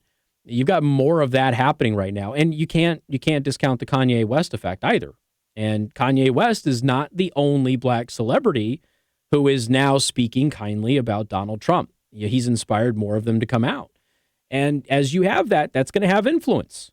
And there could very well be a huge problem for Democrats heading into the general election as they look at minority votes, especially if you have somebody like a Pete Buttigieg as your nominee who does not connect with minority communities in any way, shape, or form. Well, I shouldn't say all minority communities. He's probably got pretty substantial support in the Hispanic community, but he doesn't connect with black voters at all. So that could be a real issue for them, depending on who wins the nomination. Of course, this debate tonight will, I don't know, I'm not expecting a lot out of it. What I would expect with the debate, and we'll see if this ends up playing out tomorrow, is that if there's fireworks, I would expect everybody at once to gang up on Bloomberg. There is a somewhat unified sense that Bloomberg doesn't belong there. And it's not because they don't like him or they disagree with his policies, but it's because they feel like it's unfair. This is the first time. This is the 9th debate. This is the first one he's going to be at. So they've debated 8 times already, okay? 8 times. And he's had to avoid all of that. And those debates have killed campaigns, including frontrunners like Kamala Harris.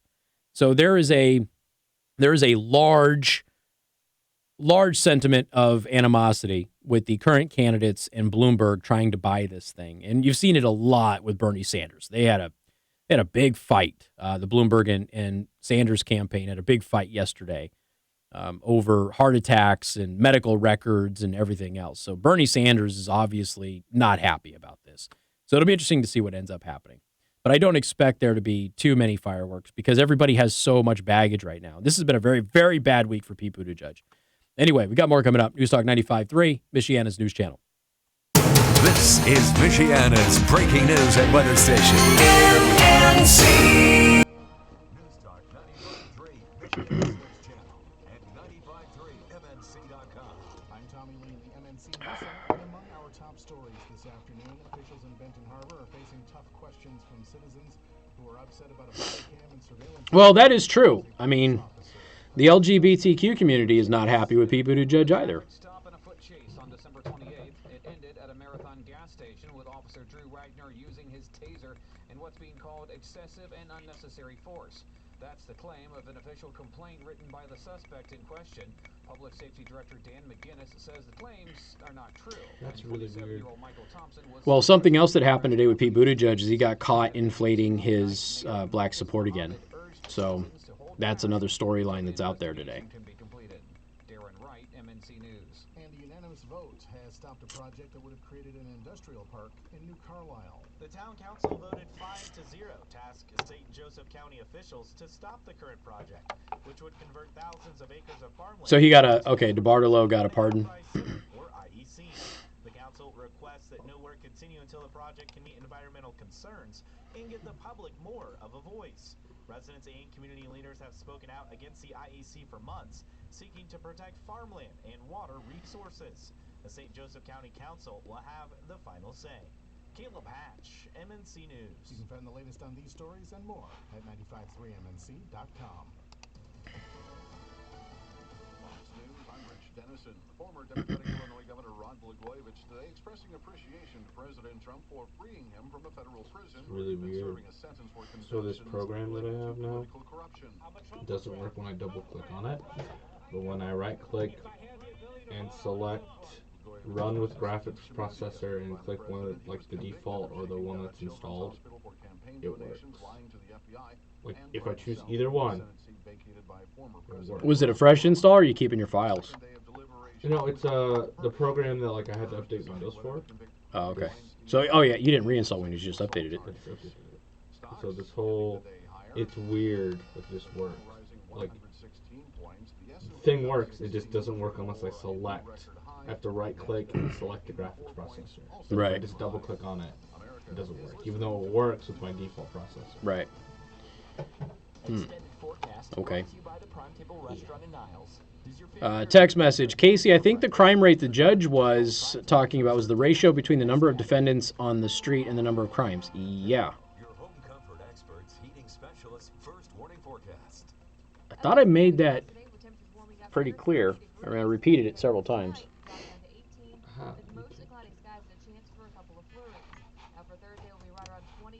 Maybe I didn't. Maybe I just suck. The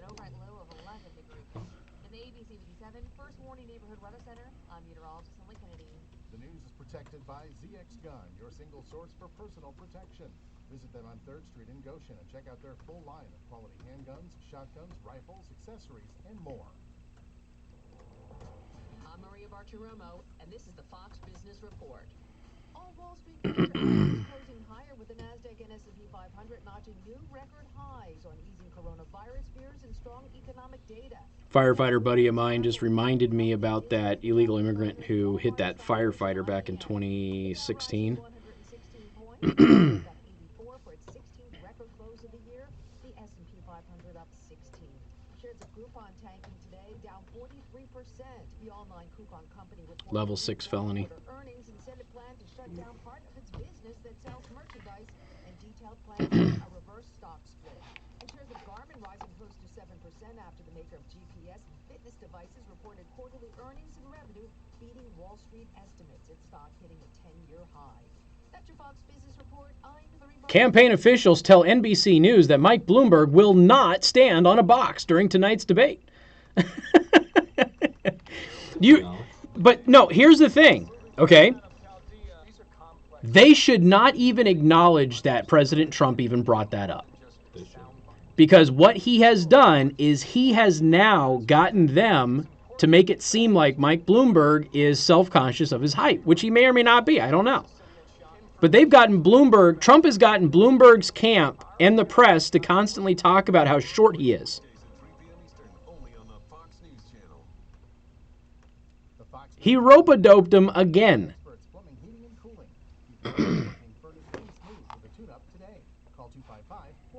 My name's Dave Titus with International RV in Elkhart, Indiana. You know, one of the things that we see people that are really concerned with is whether they can actually afford an RV or not. They see these big things going down the road and, oh my gosh, I could never have one of those. And we have units that start at around $100 a month. It's all about the fun. Sitting around the campfire with your wife in the evening or with your kids or taking that stroll on the beach or, you know, having that private weekend that it really didn't cost you hardly any money, but you had a great time. We'll do any type of service warranty repair, whether it be from a small appliance repair, cabinetry work, plumbing, air conditioning, all the way up to full collisions, new roofs, new slide-outs. There's absolutely nothing associated with an RV that we can't fix. And my service department took probably easily 200 years of experience in there. Offensive lineman Greg Robinson from the Cleveland Browns was arrested by Border Patrol agents on Monday after he was found in possession of a large amount of drugs. So he's going to be charged with distribution of marijuana, or intent to distribute marijuana. Holy crap. He was the former number 2 draft pick, had a $21 million contract in 2014.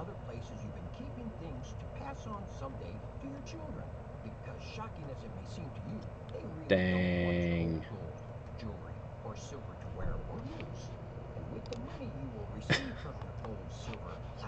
Oh, Seth Rich is trending again. Oh, let's see what's happening here. Oh, Judicial Watch has sued the FBI over Seth Rich's records.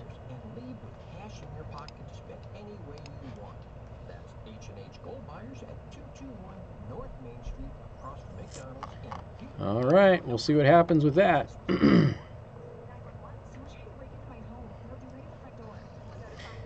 Derek Hunter said that. Will he have platform shoes on?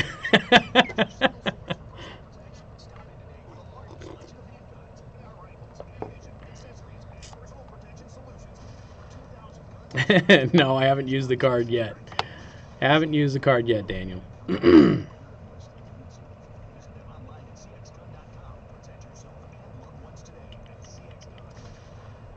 Chances are you can remember your best decisions. Buying that car, having a child, getting away from the rat race, if only for a little while. Now you can add another decision to that list. Moving to a Trilogy senior... Look, Americans do like tall presidents. I mean, I think it's silly, but we do like tall presidents.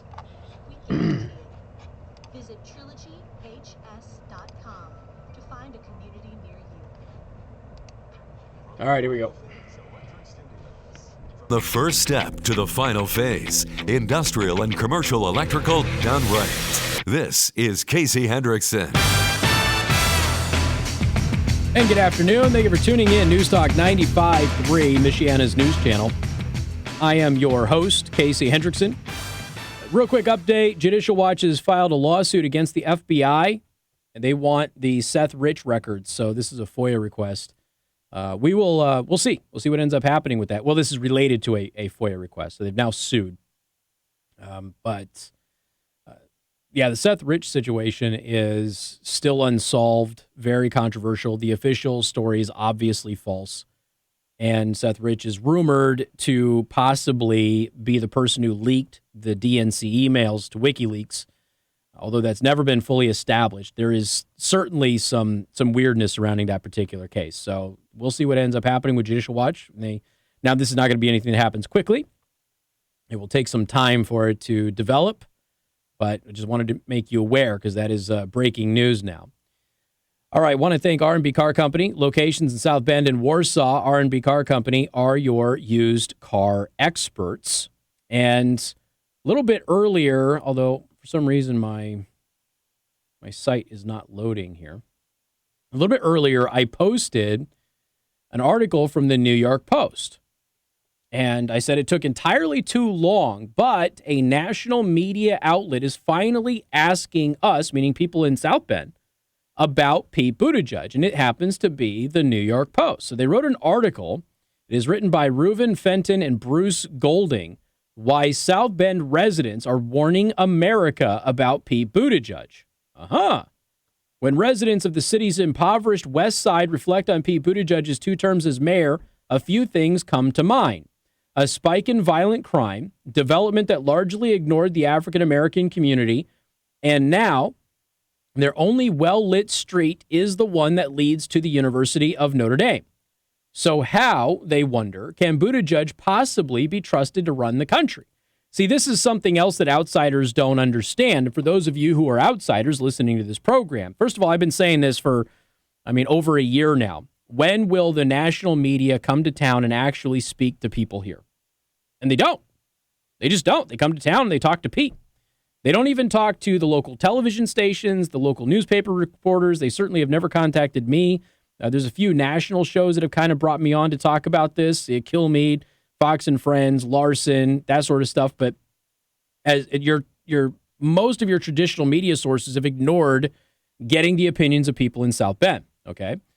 And what some of you outsiders may not realize is that some of the stuff that Pete has been credited for developmentally was a Notre Dame project. He doesn't get any credit for that. Notre Dame was going to do that regardless. So there's a lot of things. And then the other stuff that he took credit for was actually because of the vice president, Mike Pence, when he was governor, but I digress. Let's see. If he's the next president, I fear for our country. He couldn't run our city. How can he run the United States? That is Michelle Berger, 42 years old, stay-at-home mom who lives in South Bend's impoverished and predominantly black west side. Look at all the crime. He didn't do anything about it. Look at our quality of life. If he becomes president, the United States will become one big South Bend, a giant sinkhole. We'll be in a new depression, she said. Another West Side resident, Cornish Miller, 62, said of Buttigieg, rating him 1 to 10, I'd give him a 2. Buttigieg talked about all the improvements that he made, but he hardly made a dent. Yeah. Let's see. The West Side is the most neglected part of town. The street that I live on is the only street around here that has lights. That's because we're a gateway to Notre Dame. Buttigieg's young age, 38, along with his Rust Belt childhood, elite education, and moderate liberalism, that is not accurate, New York Post, he is not a moderate liberal, have drawn comparisons with French President Emmanuel Macron. I assure you, Buttigieg is no Macron. On the stump, Buttigieg comes off as cool, calm, and cerebral with a deeper than expected voice. What? Okay. Given his boyish appearance, he typically gives speeches wearing a white shirt and a tie with the sleeves rolled up, which is ironic because he's never done a job in his life that requires his sleeves to be rolled up. Buttigieg's White House dreams were encouraged by his victory in the bungled Iowa Democratic caucus and his strong second-place finish last week in New Hampshire's primary. I do want to remind everybody that he lost the popular vote in Iowa and has not given his delegates to Bernie Sanders, who won the popular vote, in spite of the fact that Pete Buttigieg is running on a popular vote platform. But some in South Bend describe Buttigieg's mayoralty as a nightmare, during which FBI data shows that violent crime surged from 622 in 2012, his first year, to 1,088 in 2018, the latest for which statistics are available. We'll have more data in October. Let's see. We had a record number of homicides during his time as mayor, and it didn't seem like he was feeling the people's psychological or emotional spiritual needs, said Reverend Sylvester Williams, Jr. of the Interfaith Christian Union. It seems like he was focused on creating a progressive city, that he was above tending to those basic needs. One of Buttigieg's fiercest critics, Councilman Henry Davis Jr., said Buttigieg was inept as mayor and always had one foot out the door. That's true. I told you that before he was elected mayor when I interviewed him for the first time when he was just candidate Buttigieg and nobody even here knew how to pronounce his name. I told you when he walked out of that interview when I was still hosting Michiana's Morning News, I said he's running for Senate. Craig the Bartender Williams, who happened to be my producer at the time, says, no, he's running for mayor. I said, no, Craig, you misunderstand me. He's running for Senate. And he tried to run for Senate, but there is no path for him to win that race in Indiana, so he had to do the next best thing and run for president. Let's see. Then he came back and takes off again and wants to be president of the United States, says Davis, who unsuccessfully challenged Buttigieg in South Bend's 2015 Democratic mayoral primary. So he really has never been here and committed to the growth and the functionality of this community. It's always been a gateway to something that he believed was larger. Yeah.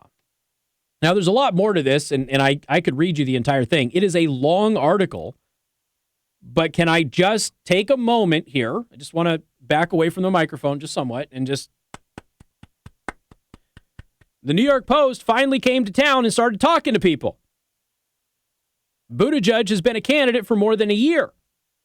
And this is the only media outlet on the national level who has even bothered to come to town and ask anybody anything about his record as mayor. You've had a couple somewhat national outfits that are not exactly traditional media come to town to ask about the police tape thing. But this is the first media outlet to actually come to town and talk to people in the, really the most affected community when you're talking about Buttigieg connecting with black voters across the country and why he's struggling to do that. And that's a prime example. So at least the New York Post, the first ones to come to town and actually talk to citizens about all of this. And they didn't just talk to people in government. They actually talked to people on the streets. And nobody else has done that. Certainly not on a traditional media larger scale. So kudos to the New York Post for finally doing it. Now, Buttigieg, we mentioned that he's being sued by George Zimmerman earlier. There's been a complaint filed against his campaign with the FEC for violating the separation of campaigns and super PACs in Nevada. But he has also been caught inflating black support again. This is the second time that he has been caught lying about black support in his campaign's young history. We'll tell you what's going on coming up next on News Talk 95.3, Michiana's news channel. Casey Hendrickson. News Talk 95.3, Michiana's news channel. Your breaking news and weather station. Extended forecast brought to you by the Prime Table Restaurant in Niles. Does your family or group meet regularly for breakfast, lunch, or dinner? Just call the Prime Table to reserve tables for your next gathering. Now, your home comfort experts, heating specialists, 5-day forecast. A mix of sun and clouds today with temperatures warming up near 30 degrees. All right. Clouds starting to move back in and a chance for a couple of flurries as well. Now those flurries could linger into early Thursday morning, but as we head throughout Thursday, clouds will start to clear with temperatures only warming up to 26 degrees. Now for Friday, it'll be right around 37 degrees, mostly sunny conditions, beautiful day outside, and we continue to warm as we head towards Saturday. For Saturday, we'll reach a daytime high of 44 degrees, again, mostly sunny skies in our forecast, and we'll hold on to that mix of sun and clouds for Sunday with a daytime high of 46. All right. Here we go. 95.3 MNC keeps you on time. Grabian. Can you cue my audio, please? Go for it. And before your drive comes to a grinding halt, get traffic alerts direct to your cell phone. Text news to 45364. Messages generate flood from the station that keeps you moving on air, online, and on your cell. For News Talk 95.3 Michiana's News Channel, your breaking news and weather station. My pain was in my low back, and it was going into my leg. I had severe back pain and hip pain. I couldn't even. Alrighty. I wanted to play with my kids, but my pain was stopping me. Hi, I'm Dr. Don Warren, and you may not have to suffer with pain anymore. Now, with the DTS Spinal Care System, there is hope for back and neck pain sufferers. If you're tired of suffering, then you may want to learn more about the DTS Spinal Care System, now available at Warren Chiropractic in Osceola. The DTS is a new computer-guided decompression therapy that allows your spine to stretch in a very specific, controlled, and gentle way, allowing the spinal discs to pull in the bulging sections, decreasing the limiting pain and spasms, without drugs and without surgery. Get your life back today. Availability is limited, so call Warren Chiropractic at 679-0100 to find out if you're a candidate, or visit warrenchiro.com. That's warrenchiro.com. So just 10 minutes ago, Pete Buttigieg tweeted out, workers of the Culinary 226 held the picket line for 6 years, 4 months, and 10 days until they got the benefits that they earned. Hey, Pete, they also routinely physically assaulted anybody who tried to cross the line. So you may not want to die on that hill, dude. That was a very violent protest and not exactly the best thing in the world to throw your support behind. Utah senators did pass the bill decriminalizing polygamy 1 minute ago. Well. Do you own a house that is trash and needs thousands of dollars in repairs? Great, because I love buying damaged houses too. Yeah, we've covered the influencer thing. It's like a total of like $60 million to pay influencers, which, by the way, is a smart strategy. But yeah, it's interesting.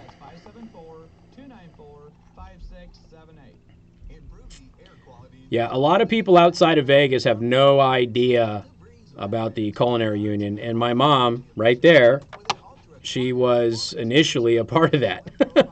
So we've got some personal connections there with the Culinary. For only $44.99. Find amazing deals throughout the store, now at Menards. Prices are good through Saturday, February 22nd. Save big money at Menards.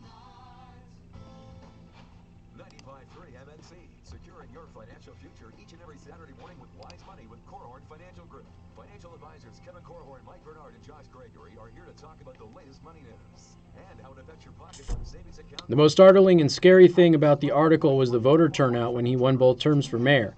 Well, yeah, I mean, there isn't... Look, South Bend has all of these people in it, and almost nobody shows up to vote for the largest race in the city. We're your home for the Sean Hannity Show. Weeknights 6 till 9. Exclusively on News Talk 95.3 Michiana's News Channel. Your breaking news and Weather station.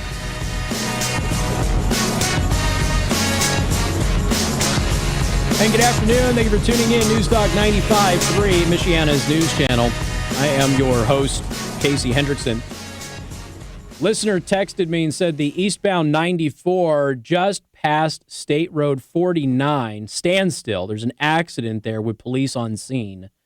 So you want to avoid that if you can. Again, that's eastbound 94 just past State Road 49. Casey, the most startling and scary thing in the article was the voter turnout when he won both terms for mayor. Look, here's the thing. Nobody shows up to vote for mayor in South Bend. They just don't. Okay? The city is basically on autopilot, which is why there isn't a lot of progress made. That's the issue.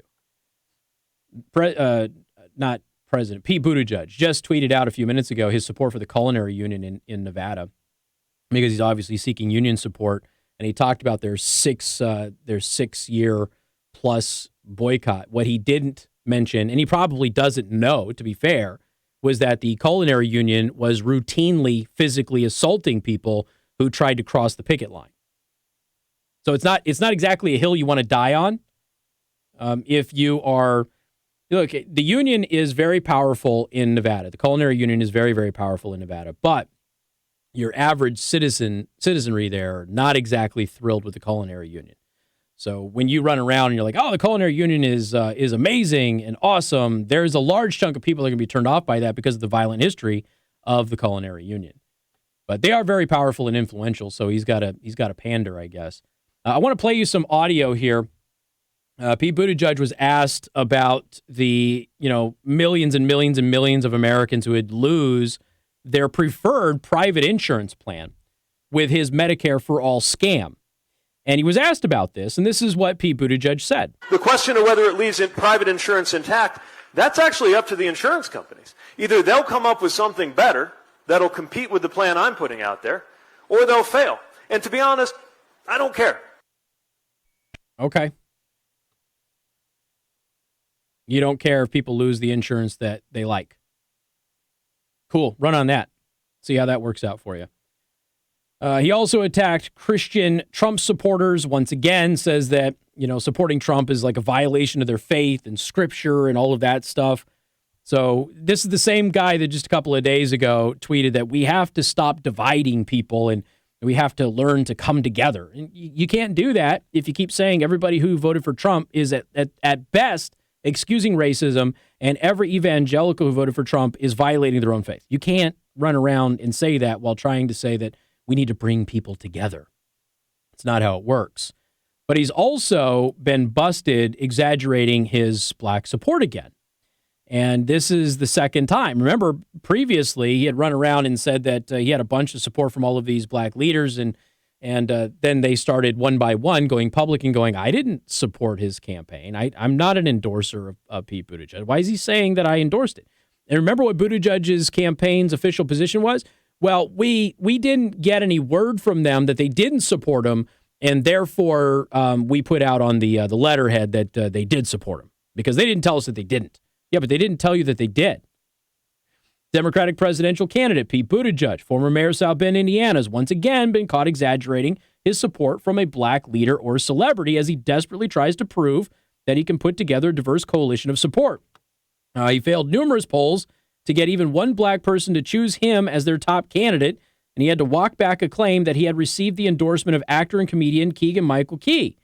From ABC News, when Democratic presidential candidate Pete Buttigieg touted support from African-American comedian and actor Keegan-Michael Key last week, his campaign was forced just hours later to clarify that the actor had not officially endorsed the former South Bend mayor, telling reporters he only sought to encourage early voting and voter registration.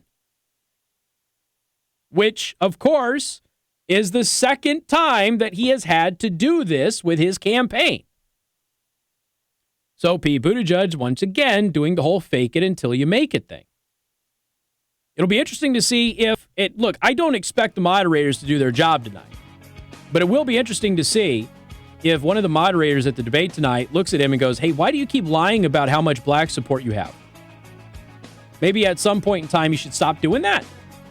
We've got more coming up. You're listening to News Talk 95.3, Michiana's news channel. WTRC-FM. And HD1 and HD3. Niles, South Bend, Elkhart. Your top stories right now. Pushback from the House on a new allegation linked to the Russia probe. Lisa Brady, Fox News. This time it's coming from a former congressman who claims a pardon was offered to the founder of WikiLeaks. Fox's Jared Halper. Oh boy. In Washington.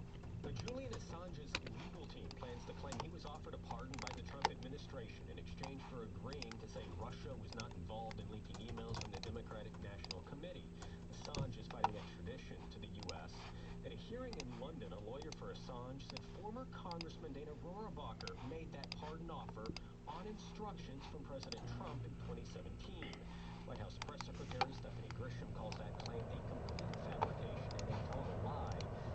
So watch everybody who absolutely hates Julian Assange to jump on this as another impeachable offense. And Julian Assange is the most honest guy ever in the history of anything honest. just because of a claim that Trump offered him a pardon in 2017, which the Trump administration denies. Interesting. Former Democratic Illinois Governor Rod Blagojevich says he's a Trumpocrat, and the president disputed his 14-year corruption sentence, served 8 years. How do you properly thank someone who has given you back the freedom that was stolen from you? You didn't have to do this. Blagojevich says it was an act of kindness. He also says he'll fight for criminal justice reform, calling the current system broken and racist. President Trump is in California now. Later tonight, he will rally in Phoenix as Democrats take the stage for their 9th debate of the 2020 election. And Bloomberg sharing the stage for the first time. America is listening to Fox News. This is Michiana's breaking news and weather station. News Talk 95.3 News Channel. Take care, Mom. I'm Tommy Lee in the MNC News Center, and among our top stories this afternoon, some great news for friends, family, and fans of South Bend native Ryan Newman. In a tweet earlier this afternoon, Rush Fenway Racing announced that the NASCAR driver has been treated and released from the Halifax Medical Center. Newman was involved in a fiery crash. Yeah, pretty much, Warren. And the thing is that Buttigieg is running on replacing Obamacare, but he's always run on defending Obamacare. So, which is it? Wednesday morning at Fort Winsfield, the tribe presented checks to Mayor Mueller and representatives from local groups. It's an annual contribution, part of a voluntary agreement between the Pokagon Band and South Bend. The funds will benefit the city, the Boys and Girls Clubs of St. Joseph County, the YWCA of North Central Indiana, and the Food Bank of Northern Indiana, the South Bend Community School Corporation, and others. Funds will also go toward the renovation of Howard Park.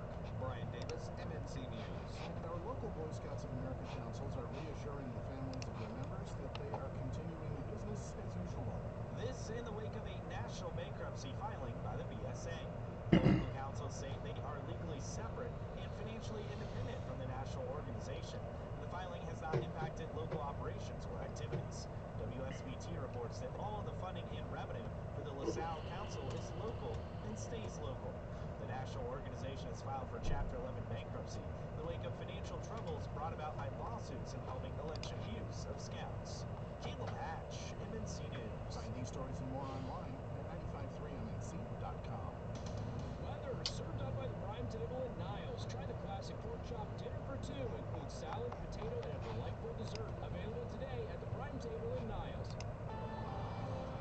Now, your home comfort experts, heating specialists. Oh, I'd have to pull up the chart.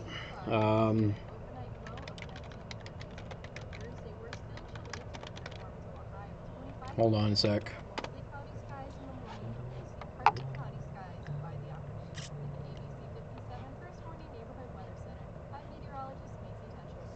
The day's top local news, updated around the clock, plus live streaming audio at 953mnc.com. From News Talk 95.3 Michiana's News Channel, your breaking news and weather station. News powered by Parkwood Auto Spa. Home of the buy 5, get 3 free. Find a location near you at parkwoodautospot.com. Next to your house, your vehicle is one of your biggest investments, and it's important to routinely take care of it. Get oil changes a few times a year, new wheels and suspension, and maybe even change out a light bulb or two. So if the inside is running great, why not make the outside look just as flawless? Parkwood Auto Spa on Edison Road in Mishawaka and Ireland Road in South Bend to make sure your ride looks pristine and gleaming. They're also home of the buy 5, get 3 free.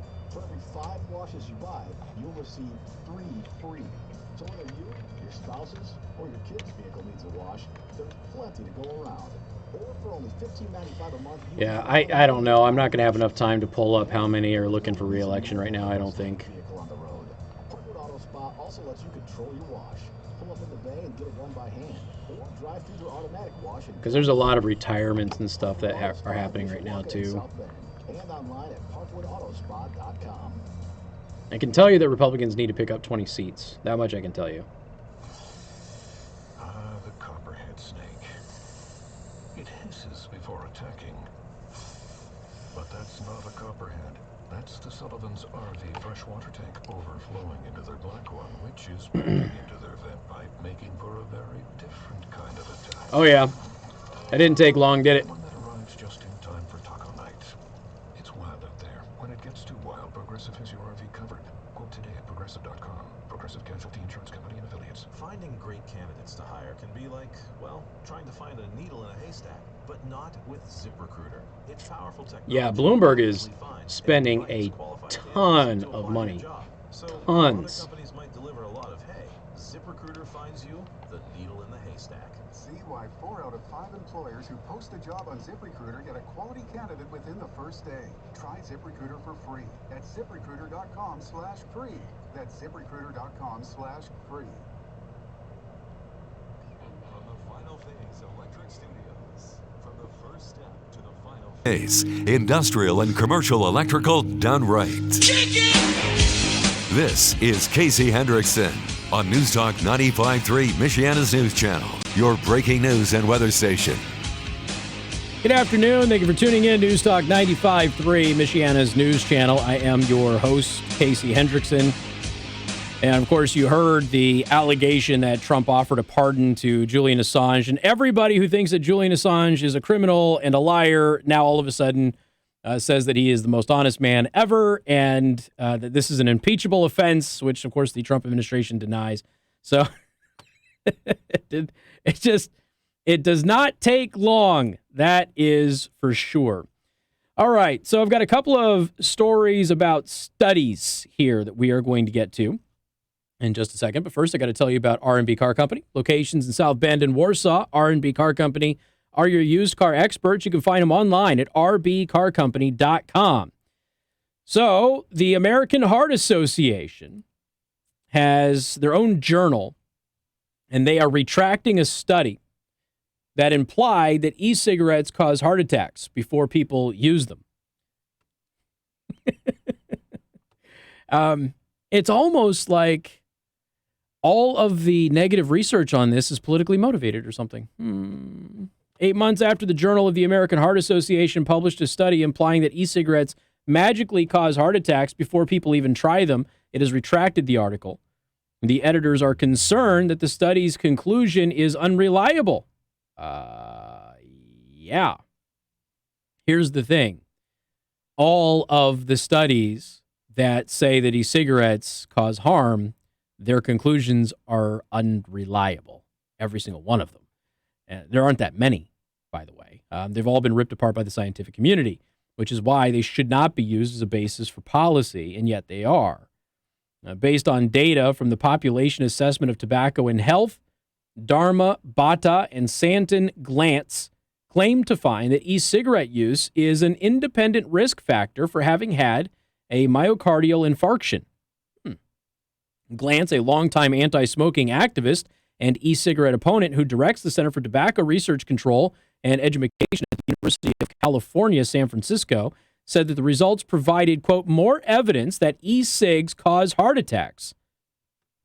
What do you mean more evidence? There isn't any evidence. Notwithstanding the evidence that vaping is much less hazardous than smoking, Glantz and Bata, an epidemiologist at the center, concluded that e-cigarettes, this is a quote, e-cigarettes should not be promoted or prescribed as a less risky alternative to combustible cigarettes and should not be recommended for smoking cessation among people with or at risk of myocardial infarction. So you realize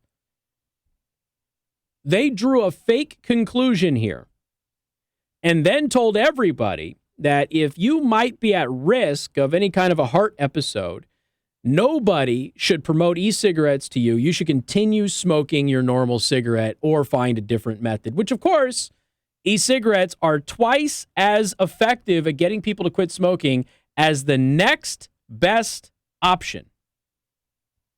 So you might as well just be sentencing people to death is what you're advocating here in this so-called research. But as University of Louisville tobacco researcher Brad Rodu pointed out last July, the analysis that Bata and Glantz ran included former smokers who had had heart attacks before they started vaping. Once those because again, smoking cigarettes can cause a heart attack. Once those subjects were excluded, Rodu and the University of Louisville economist Nantaporn Plurfanswat found that the association described by Bada and Glantz disappeared. Quote, the main findings from the Bada-Glantz study are false and invalid. They wrote that in a July 11th letter to the JAHA. Their analysis was an indefensible breach of any reasonable standard for research on association or causation. That is a savage sentence. Their analysis was an indefensible breach of any reasonable standard for research on association or causation. In another letter that they wrote a week later, they urged the journal's editors to take appropriate action on this article, including retraction. 11 days ago, the JAHA had not responded to that criticism, which was recently amplified by 6 prominent tobacco researchers, except to say that the American Heart Association is steadfastly committed to ensuring an objective and thorough evaluation of any and all inquiries received about studies published in any of our journals. Now, before I continue further, I want to remind you of all of the times that I have come to you over the years and pointed out that these scientific and medical journals publish fake crap all the time. There is no standard of proof in the vast majority of these journals. Okay? They rely on the honesty of the individuals who submit their research. And these 2 individuals who submitted their research about vaping and heart attacks lied through their teeth. Why? Because they're anti-smoking activists. I asked the JAHA for comment while writing that post. Today I received a reply from AH spokeswoman Michelle Kirkwood. Bata et al.'s manuscript underwent a thorough and comprehensive review during the past 7 months, she says in her email, and the process is now complete. As of February 18th of 2020, JAHA, or JAHA, has retracted the paper. Now, this is a question that Reason.com is writing. Why did it take them so long? This is July of last year, early July, that they were made aware that this research paper did not stand up to peer review. And like I said, they were flat out called liars by their peers. Liars. I still get people to this day, and I every time I bring up vaping, I get somebody who says, well, Japan said they're carcinogenic. Okay, you don't know anything about that study. The scientist who's basically been run out of the scientific community now superheated the coils in the vaping device to create artificial carcinogens. It's akin to you turning your pan up too hot in the kitchen and letting it sit there and burn. That's what he did. And he got caught. It was a total lie. But there's still people out there peddling his results and his research in spite of the fact that he has been completely shunned by the scientific community over it. So Reason asks, why did it take the journal so long to acknowledge the glaring error highlighted by Rodu and other critics of the study? So this is what the AHA says happened. After becoming aware that the study did not fully account for certain information in the Population Assessment of Tobacco and Health Wave 1 survey, the editors of the Journal of the American Heart Association reviewed the peer review process. During peer review, the reviewers identified the important questions of whether the myocardial infarctions occurred before or after the respondents initiated e-cigarette use, and requested that the authors use additional data in the PATH codebook, to address this concern. While the authors did provide some additional analysis, the reviewers and editors did not confirm that the authors had both understood and complied with the request prior to acceptance of the article for publication. So I just want to simplify this. After the journal was made aware that these 2 researchers who were anti-vaping activists had fabricated their research and lied to the entire country, they went back to them and said, hey, we've been made aware that some of your research here seems to be incorrect. Can you provide us with additional analysis? And then they attempted to lie again. Post-publication, the editors requested Dr. Bata et al. Conduct an analysis based on when specific respondents started using e-cigarettes, which required ongoing access to the restricted use data set from the Path Wave 1 survey. The authors agreed to comply with the editor's request. The deadline set by the editors for completion of the revised analysis was not met because the authors are currently unable to access the database. Given these issues, the editors are concerned that the study's conclusions are unreliable. So after they provided additional analysis to try and lie again, they went back to them and said that's not enough. They went back to them, and basically what they said is, oh, well, we can't provide additional analysis because we don't have access to the database that we used. Sorry. So they basically pulled this whole, oh, we would prove it, but we can't because we don't have access to the data that we used anymore.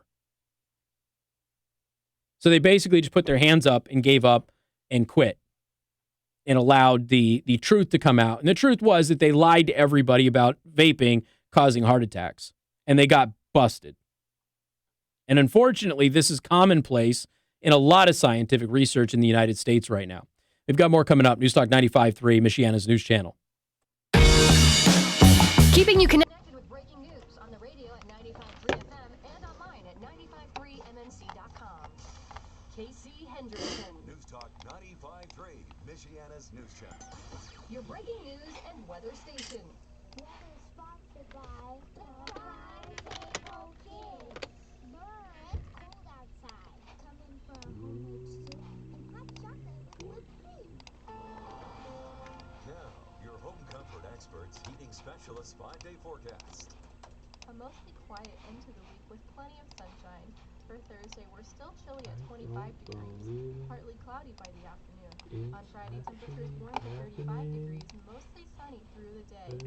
Clear night on Friday leads to another sunny day on Saturday with a high temperature of 44 degrees. On Sunday, the high temperature warms to 46 degrees. Partly cloudy to start the day, but increasing clouds as the day goes on Sunday. There's a chance for rain late on Sunday night into early Monday morning.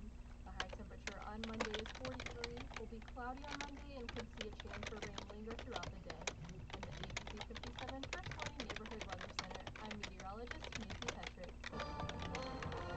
The top news stories. Hundreds of Americans remain in quarantine either in California, Texas, or Nebraska. China now counting nearly 1,400 deaths. Total number of people infected stands at nearly 60,000. And the impact of the outbreak on health workers. Health workers are the glue. 6 have died from the virus. Medical workers are bearing a heavy load. Fear about the coronavirus outbreak and its effect on the global economy. Newstalk 95.3, Michiana's news channel.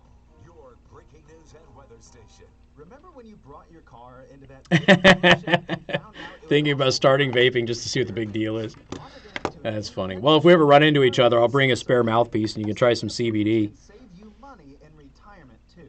Have you taken your retirement plan to an independent advisor for a second opinion?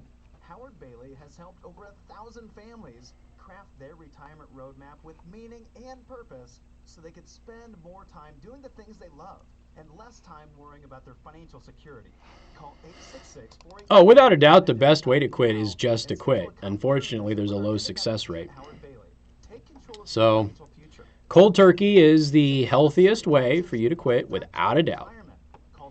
But if you can't, 866-482-9559 and get a second opinion on your retirement plan. That's 866-482-9559. Investment advisory services may be offered through Howard Bailey Securities, LLC, a registered investment advisor. Past performance is no guarantee of future results.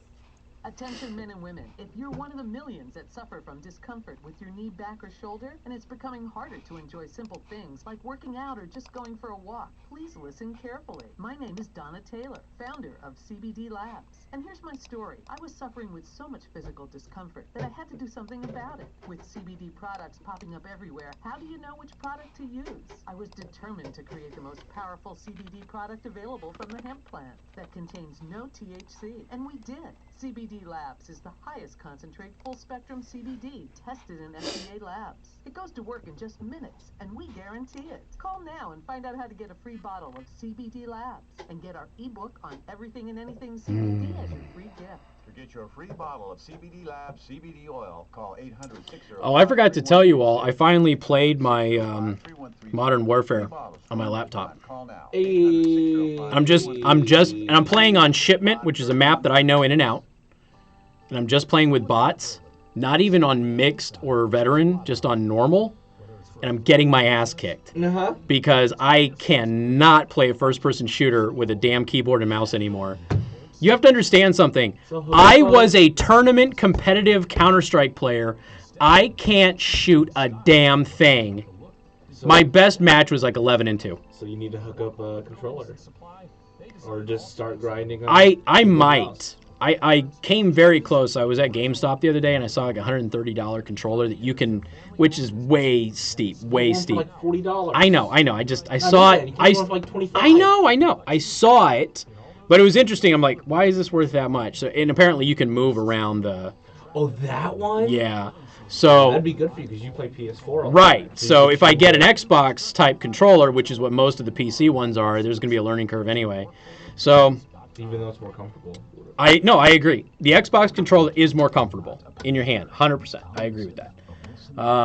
But yeah, can't do it. Cannot do it.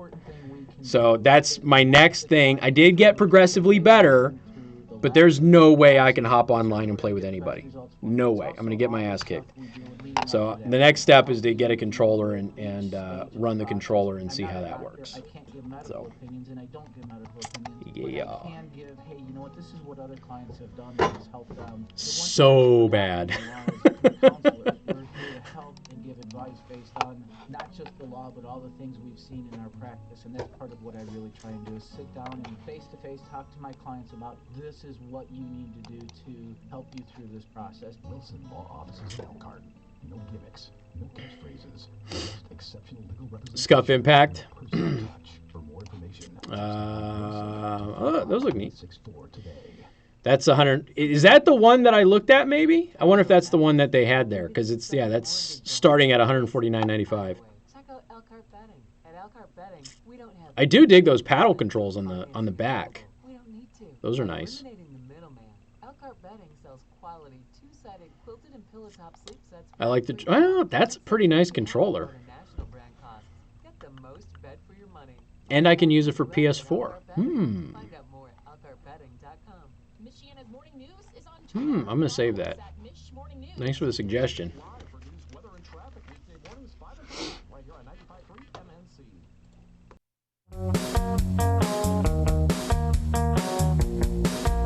And good afternoon. Thank you for tuning in. News Talk 95.3, Michiana's news channel. I am your host, Casey Hendrickson. You know, real quick, I just wanted to kind of dovetail off of the American Heart Association Journal finally pulling and retracting this fake e-cigarette vaping study that said that vaping causes heart attacks after they caught the researchers lying about all of this. I am still seeing articles even produced in local news media that are talking about the Michelle Obama school lunch program. And because now they're looking at changing it. And of course, they're fear-mongering. This means that your kids are going to get less fruits and vegetables and everything else. You have to understand something. The entire food lunch program was based on a false researcher who has essentially been fired by the university, and all of their research has been retracted from numerous scientific journals. And you still have local media going out there and saying, oh, getting rid of Michelle Obama standards is somehow going to make your kids sick or unhealthy. And it's literally a major scientific scandal that this guy lied, fabricated his research, and we changed the entire school lunch program because of this liar. And they're still defending it, still to this day. And honestly, I don't think they know.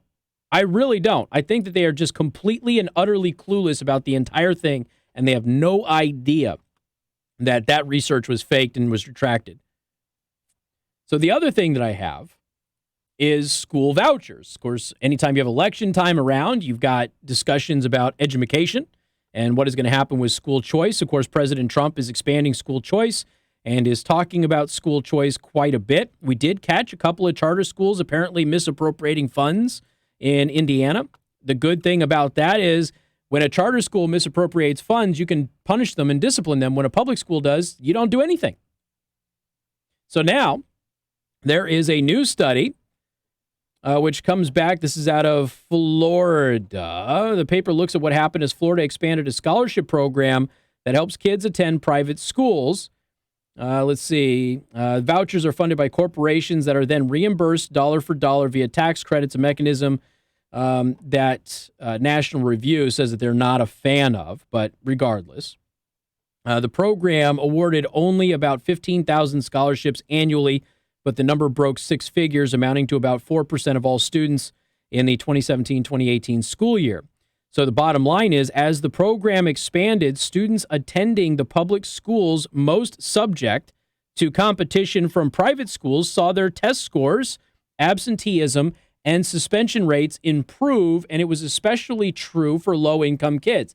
In other words, when school choice was implemented, and this research looked at school choice, they actually found that not only the kids who went to the private schools or used the voucher program improved, but the public schools that were in direct competition with those private schools also improved.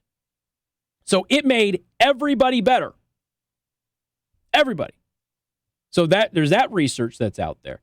So, and by the way, that research just supports a ton of other research that we have had over the years, which supports this. So then you have the Bloomberg School of Public Health, which is interesting because you've got the debate tonight. But the Bloomberg School of Public Health found no evidence of assault weapons bans reducing mass shootings. Well, yeah, duh. They're rarely used in mass shootings. What did you think was going to happen?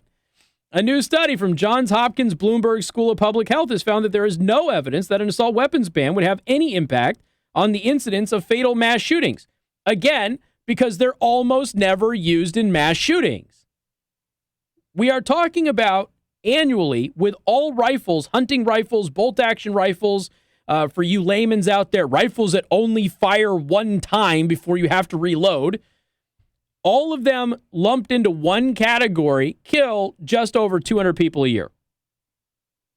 Now, I'm not minimizing the loss of life for those 200 people, but it is a very, very small percentage. It's a fraction of 1%. Of all of the shooting deaths that happen in the United States that are non-justifiable, by the way. And so what did you expect was going to be the results? Look, when you have a bunch of people running around and telling you that assault rifles, which these aren't, assault rifles are the ones that are the preferred weapons in mass shootings and everything, it's not true. But when people think that, they just automatically assume that something like this would work. They are coming for these long guns for one reason and one reason alone, because they don't want you to be able to resist the government, period. End of story. Now, whatever the motivations behind that is up for interpretation, okay? You might want to say that they don't want to empower crazy radical militia groups, and they don't want to give them tools to be able to harm law-abiding, amazing government employees and law enforcement. Or you could say that they want to make sure that you're disarmed so they can nefariously come after you and continue to take away your rights. But the fact of the matter is, long guns are almost never used in any crime, and they're almost never used in mass shootings. Let's see. Johns Hopkins Bloomberg School of Public Health, named after the notorious anti-Second Amendment activist billionaire Michael Bloomberg, released the results of the study last week. The study did not find an independent association between assault weapon bans and the incidence of fatal mass shootings after controlling for the effects of bans at large capacity magazines. So even large capacity magazines. Now, this has actually been studied many times. This is just the latest study to show this. You have to understand something. There wasn't a decline in mass public shootings when the assault weapons ban was in effect. It's one of the reasons that it was allowed to sunset, is because it wasn't effective. It didn't do anything, and so there was no reason to continue to have the ban in place and criminalize law-abiding citizens. It made no sense. And for people running around and saying, well, there's more mass shootings today than there was. No, there isn't. The average is about 23 mass public shootings per year. 23 too many, I admit. But that has been the number for many decades now. Not the past 10 years, not the past 8 years, not the past 5 years. For many decades, the average has been in the low 20s for mass public shootings. And that goes way back, okay? But they continue to lie and redefine all of these numbers in order to fearmonger everybody. So even Bloomberg's own funded program says that his assault weapons ban is stupid and wouldn't do anything. So again, you look at the basics, and I always ask people who are, fair-minded, aren't decided on this, take a step back. If these firearms are rarely used in crimes, the number of people who are killed with them is statistically insignificant. It's a fraction of a percent. Why are they investing so much time and so much energy in trying to take away something that is almost never used by a bad guy to commit a crime and almost never takes anybody's life? Why are they so invested in going after that item when it is clearly not the problem? Now, you have to come to your own conclusion on that, but there can't be any conclusion that it's reasonable or justified in any sort of way. You got more coming up. Newstalk 95.3, Michiana's news channel. This is Michiana's breaking news and weather station. MNC.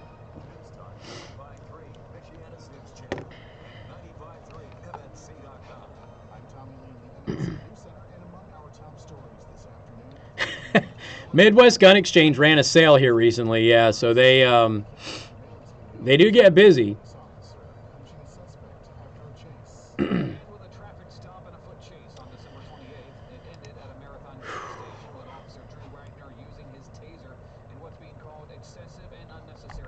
Well, see, I would look at that controller because I can use it on my PlayStation as well. Now, the real question is, will the PlayStation 4 controllers be compatible with PlayStation 5? I don't think so. I think they're redesigned. So if I buy this controller that works with PlayStation 4 and PC, I may not be able to use it with the 5 that comes out in November. That's the thing. It's like $150. To stop the current project, which would convert thousands of acres of farmland into the proposed They're going to call it the DualShock 5, first of all. What do you mean you don't know the name yet? It's probably going to be called the DualShock 5, like they've done with every single one of their controllers. Who the hell are you yelling at? Tech Radar. Oh. They don't know what the controller is going to be called? Even though it's been the DualShock 2, 3, Is 4, the logo for the PS5 an indication of what what they're going to call it? Like, why you have changed their naming scheme. You have the entire history. Xbox? Why would they change their naming scheme all of a sudden? You have the entire history of the stupid controllers, plus you've got the friggin' PS5 logo. Clearly, they're going to maintain a theme and only update the hardware. Well, actually, it's going to keep... Oh, I was wrong. Despite adding some new features, it looks like it's going to stay... Looks like it's going to stay the same. But there's going to be some feature changes. Yeah. Oh, Al, I'm sorry I was busy. I didn't get a chance to get back to you on it. I don't know what the popularity is of it, but, usually when I do the first holster on it, I charge you for the mold, and then I give you the holster for free. So I use that as a way to build up my molding prop inventory. So I'll hit you up later on. I'm sorry. I've been a little busy, so... You're in Eastern Work Suite. Well, okay. A controller device that is held by the user's hand, including a microphone. So the microphone will be built in? I think so. What if they put a camera? What if they put a front-facing camera in the friggin' controllers? And you had instant streamability regardless of your equipment. It's just part of the patent that they made, though. So who knows? Yeah, you don't know if it's actually going to be there, but... Because, Nintendo's put patents in just so that games can't just be named a thing. I think some people would actually enjoy that angle where you're just kind of looking up a little bit.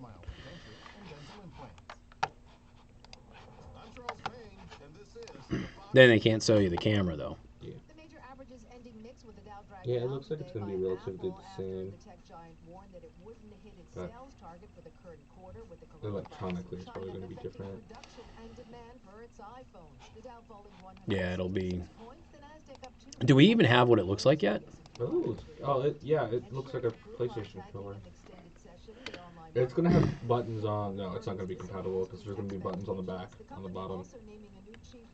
So we don't even have specs because Tech Radar's got a whole article on the specs being nonsense. Yeah, probably. The PS5 could be Sony's last gaming console ever. Unlikely. In what universe? Yeah, ccn.com. Yeah, I don't think so. The PS5 controller. We don't know the official name yet. So we still don't even know what this damn thing looks like. Everything is an artist rendition of it. And it's coming out in 6 to 7 months. Kidding me? That's enough time to release a console from Xbox. Like you're gonna change it to thousands things. I mean, there's this so-called leaked image of it, which looks interesting. It'll look like a PlayStation controller. It's not like PlayStation's changed their design in the past 20 years. Yeah, I'm looking at the actual console. Oh, okay, the console looks terrible. Well, if that's accurate. If that leak is accurate. I don't know. We'll see. We'll see. I'm excited, though. Yeah, PC Master Race, I know. I just don't have a place to go and play on a PC. So for me, the console is a lot better. I'm a casual gamer now. I'm not a serious gamer, so I'm all about the console. Using that money as a down payment lowers your monthly payment. You could be driving something newer or better than you are right now for a lower payment. Many Motors' values of honesty and integrity are evident to customers and employees alike. That's why so many of us have been here for so long and have customers that come back over and over for all their vehicle needs. Shop the inventory right now at LockMondayMotors.com. I'm Dave Anderson. And I'm Rick Summerall. Visit Lock Monday Motors in Elkhart, a tradition of caring since 1954. Attention men and women, if you're one of the millions that suffer from discomfort with your knee, back, or shoulder, and it's becoming harder to enjoy simple things like working out or just going for a walk, please listen carefully. My name is Donna Taylor, founder of CBD Labs. And here's my story. I was suffering with so much physical discomfort that I had to do something about it. With CBD products... Did y'all see that Kent State paid Jane Fonda like 83 grand to show up there on the anniversary of the shooting? And we did. CBD Labs For the Vietnam protest? They paid her 83 grand to be there. Tested in FDA labs. It goes to work in just minutes, and we guarantee But God forbid you have a tiny little girl who took a picture with her AR. God forbid. Call 800-605-3136. That's 800-605-3136. Free bottles for limited time. Call now. 800-605-3136. 800-605-3136. Hi, this is Dwayne Miller with Good Faith Management, and I buy houses cash. If you own a house and want to sell it fast and for a fair price, call me at 574-294-5788. I can pay cash and close in as little as 7 days. I buy houses in any condition, any price range, and in any location. I am not a realtor or associated with any realty company. I'm a private real estate investor who buys several houses. I was actually surprised, Al, that they had the molds already for that thing. So that usually tells me, no, she wasn't wearing her NBA uniform. But Al, it usually tells me when they have molds that quick for a gun that they're expecting it to be pretty big. So I'm totally comfortable with getting it. I'll send you a message later on and we'll work it out.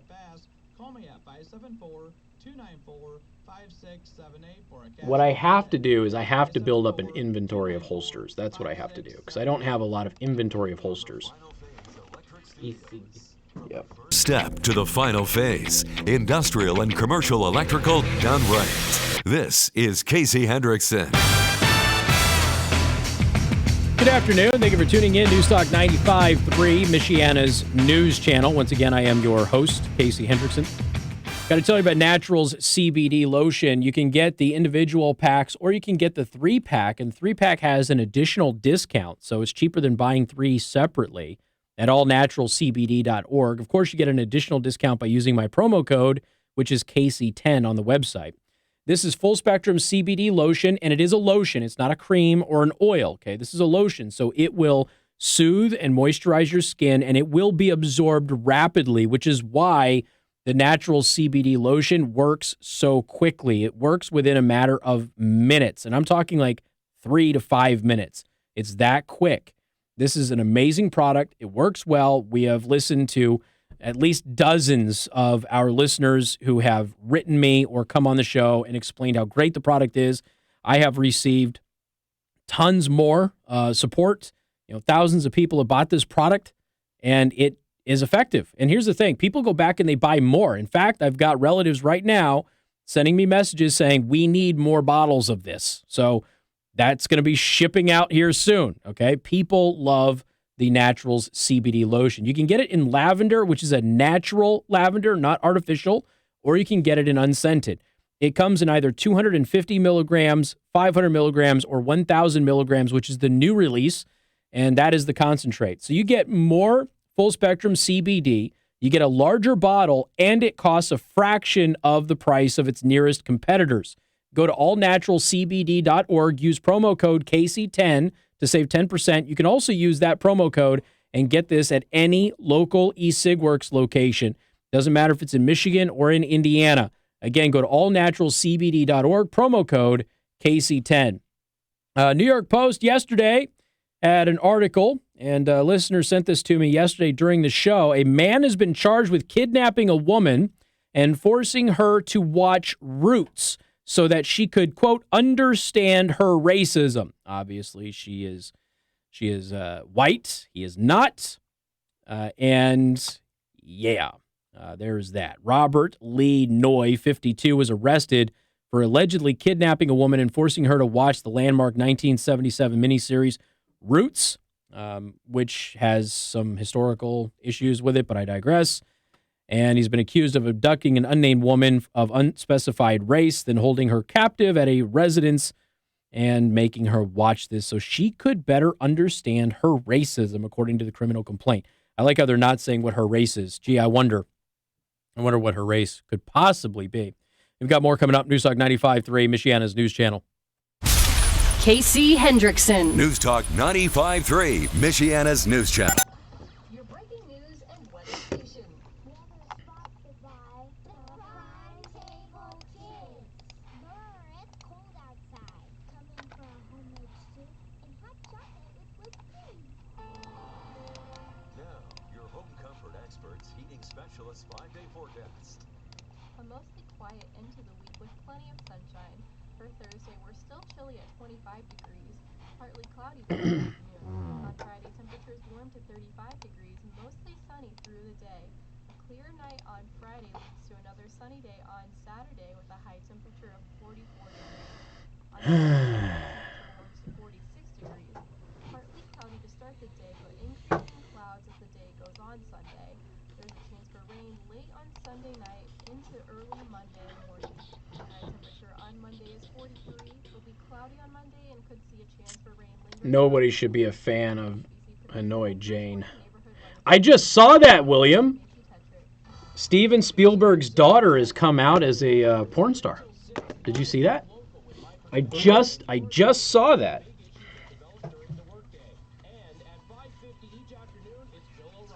best news talk lineup in Michiana is even better. Bill O'Reilly here with the O'Reilly Update. It's part of the drive home with Casey Hendrickson. Weekday afternoons at 5:50 on News Talk 95.3 Michiana. I didn't read the article. I just saw the headline, so I don't know. I don't know the full story or why she's coming out. Hey, Virginia, how are you? Silver flatware, your silver plate, your gold and silver coins, your platinum and diamonds. You may not realize it, but gold and silver are at a 5-year high. So now is a great time to look through your dress drawers, your closets, and all those other places you've been keeping things to pass on someday to your children. Because shocking as it may seem to you, they really don't want your old gold, jewelry, or silver. I bet those porn videos are really high quality with great special effects.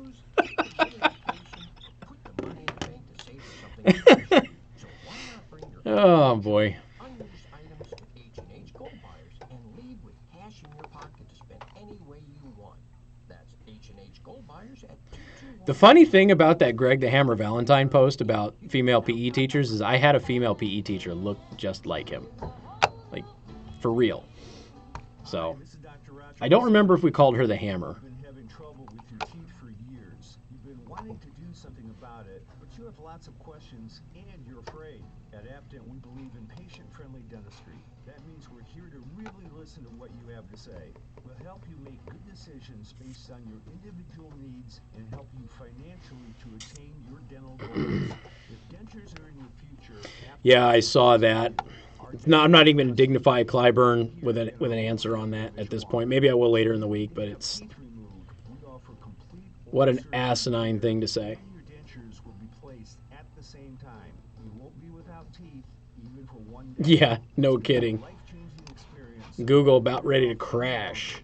For a free consultation, call Aptent on Douglas Road in Mishawaka at 277-2220 or visit aptent.com. Admit it, you've been looking at that worn-down furniture all winter long. The time is right to stop by Furnitureland in Goshen for an extraordinary furniture buying experience. One free from the stress of high pressure and entirely focused on helping you find the best solutions for your unique furniture needs. Right now, stretch your tax return even further when you stop by our showroom and get 10% off our already low prices when you mention this ad or 95.3 MNC. See store for details. Our recently remodeled 25,000 square foot showroom just south of Cutler's Village Road off US 33. Furnitureland in Goshen has you covered with a wide selection of the best brands of American-made furniture and Amish craftsmanship. You are sure to find what you're looking for.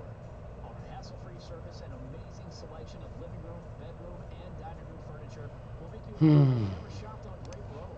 Furnitureland in Goshen, purposefully different. Come find out why. Visit us at 2121 West Wilden Avenue in Goshen today. Yep, that's right, Comet. You ordered a banana split? Good for you.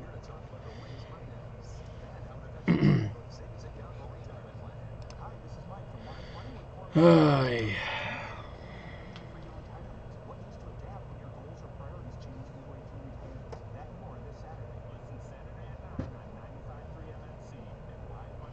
Lime CEO says the company is learning from its mistakes.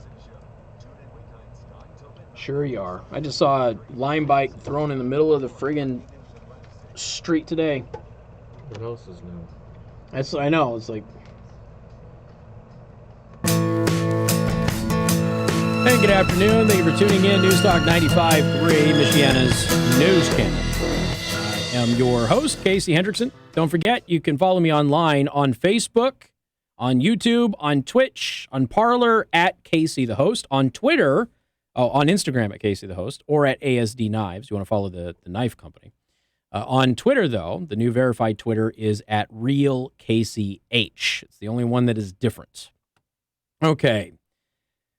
A family of a 13-year-old murdered in a stabbing attack by a Muslim teenager is, I think this is in Florida, is suing the grocery store that sold him the knife that he used in the crime.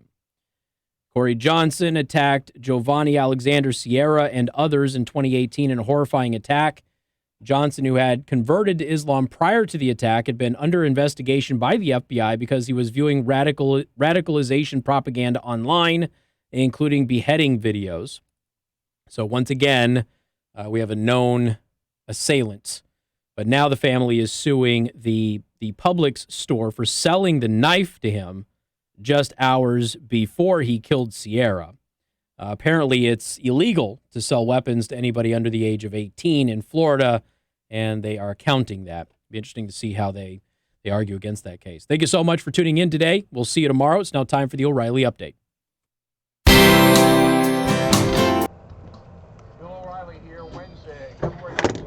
I assume it was a kitchen knife, and I assume that they are going to argue that we didn't sell him a weapon. We sold him a kitchen utensil. So, we'll see.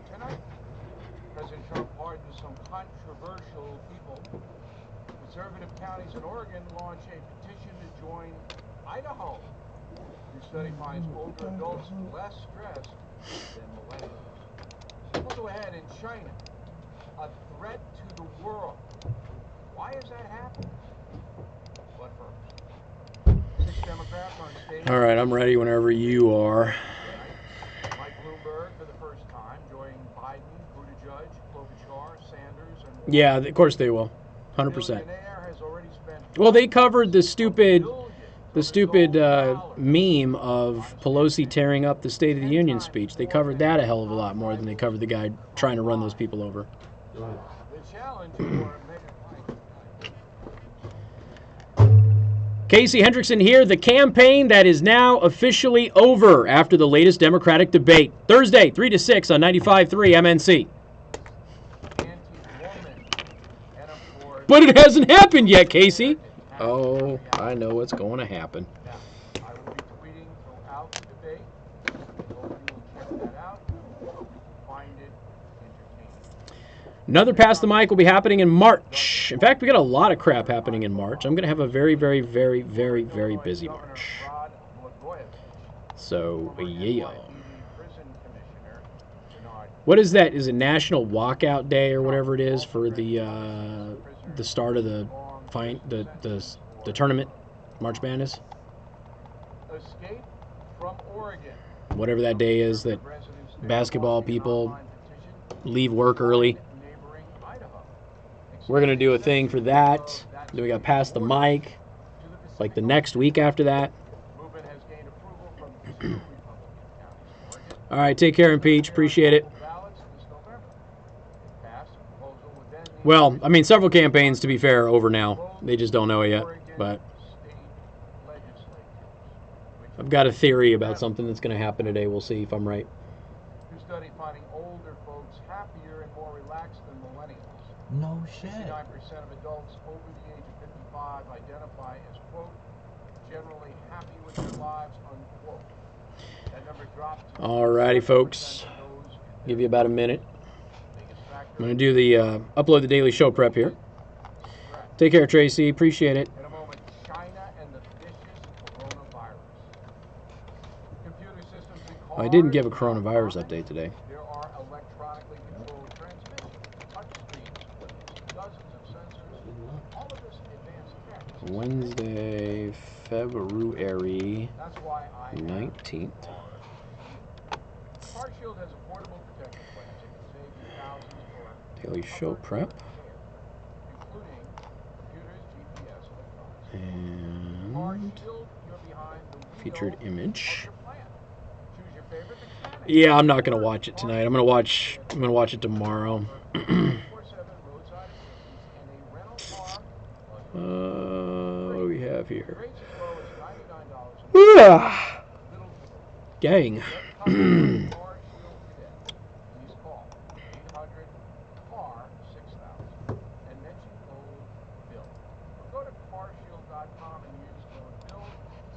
Oh, we'll just do Pete Buttigieg drinking a 40 on the streets of New York, breaking the law. We'll do that as the featured image today.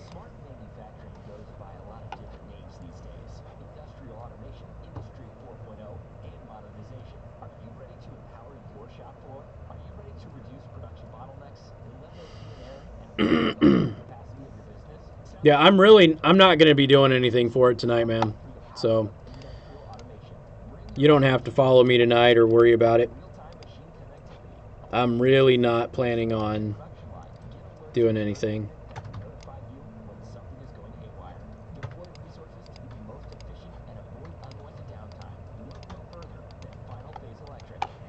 All right, daily show prep on the way.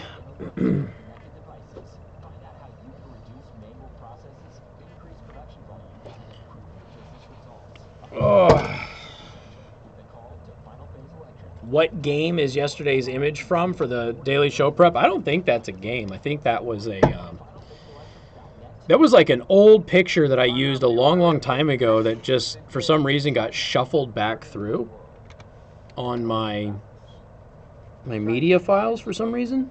So I was like, oh, okay, I'll use that. But I think it was something from like a website.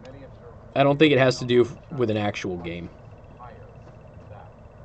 150 million Chinese citizens are on permanent lockdown. They are quarantined.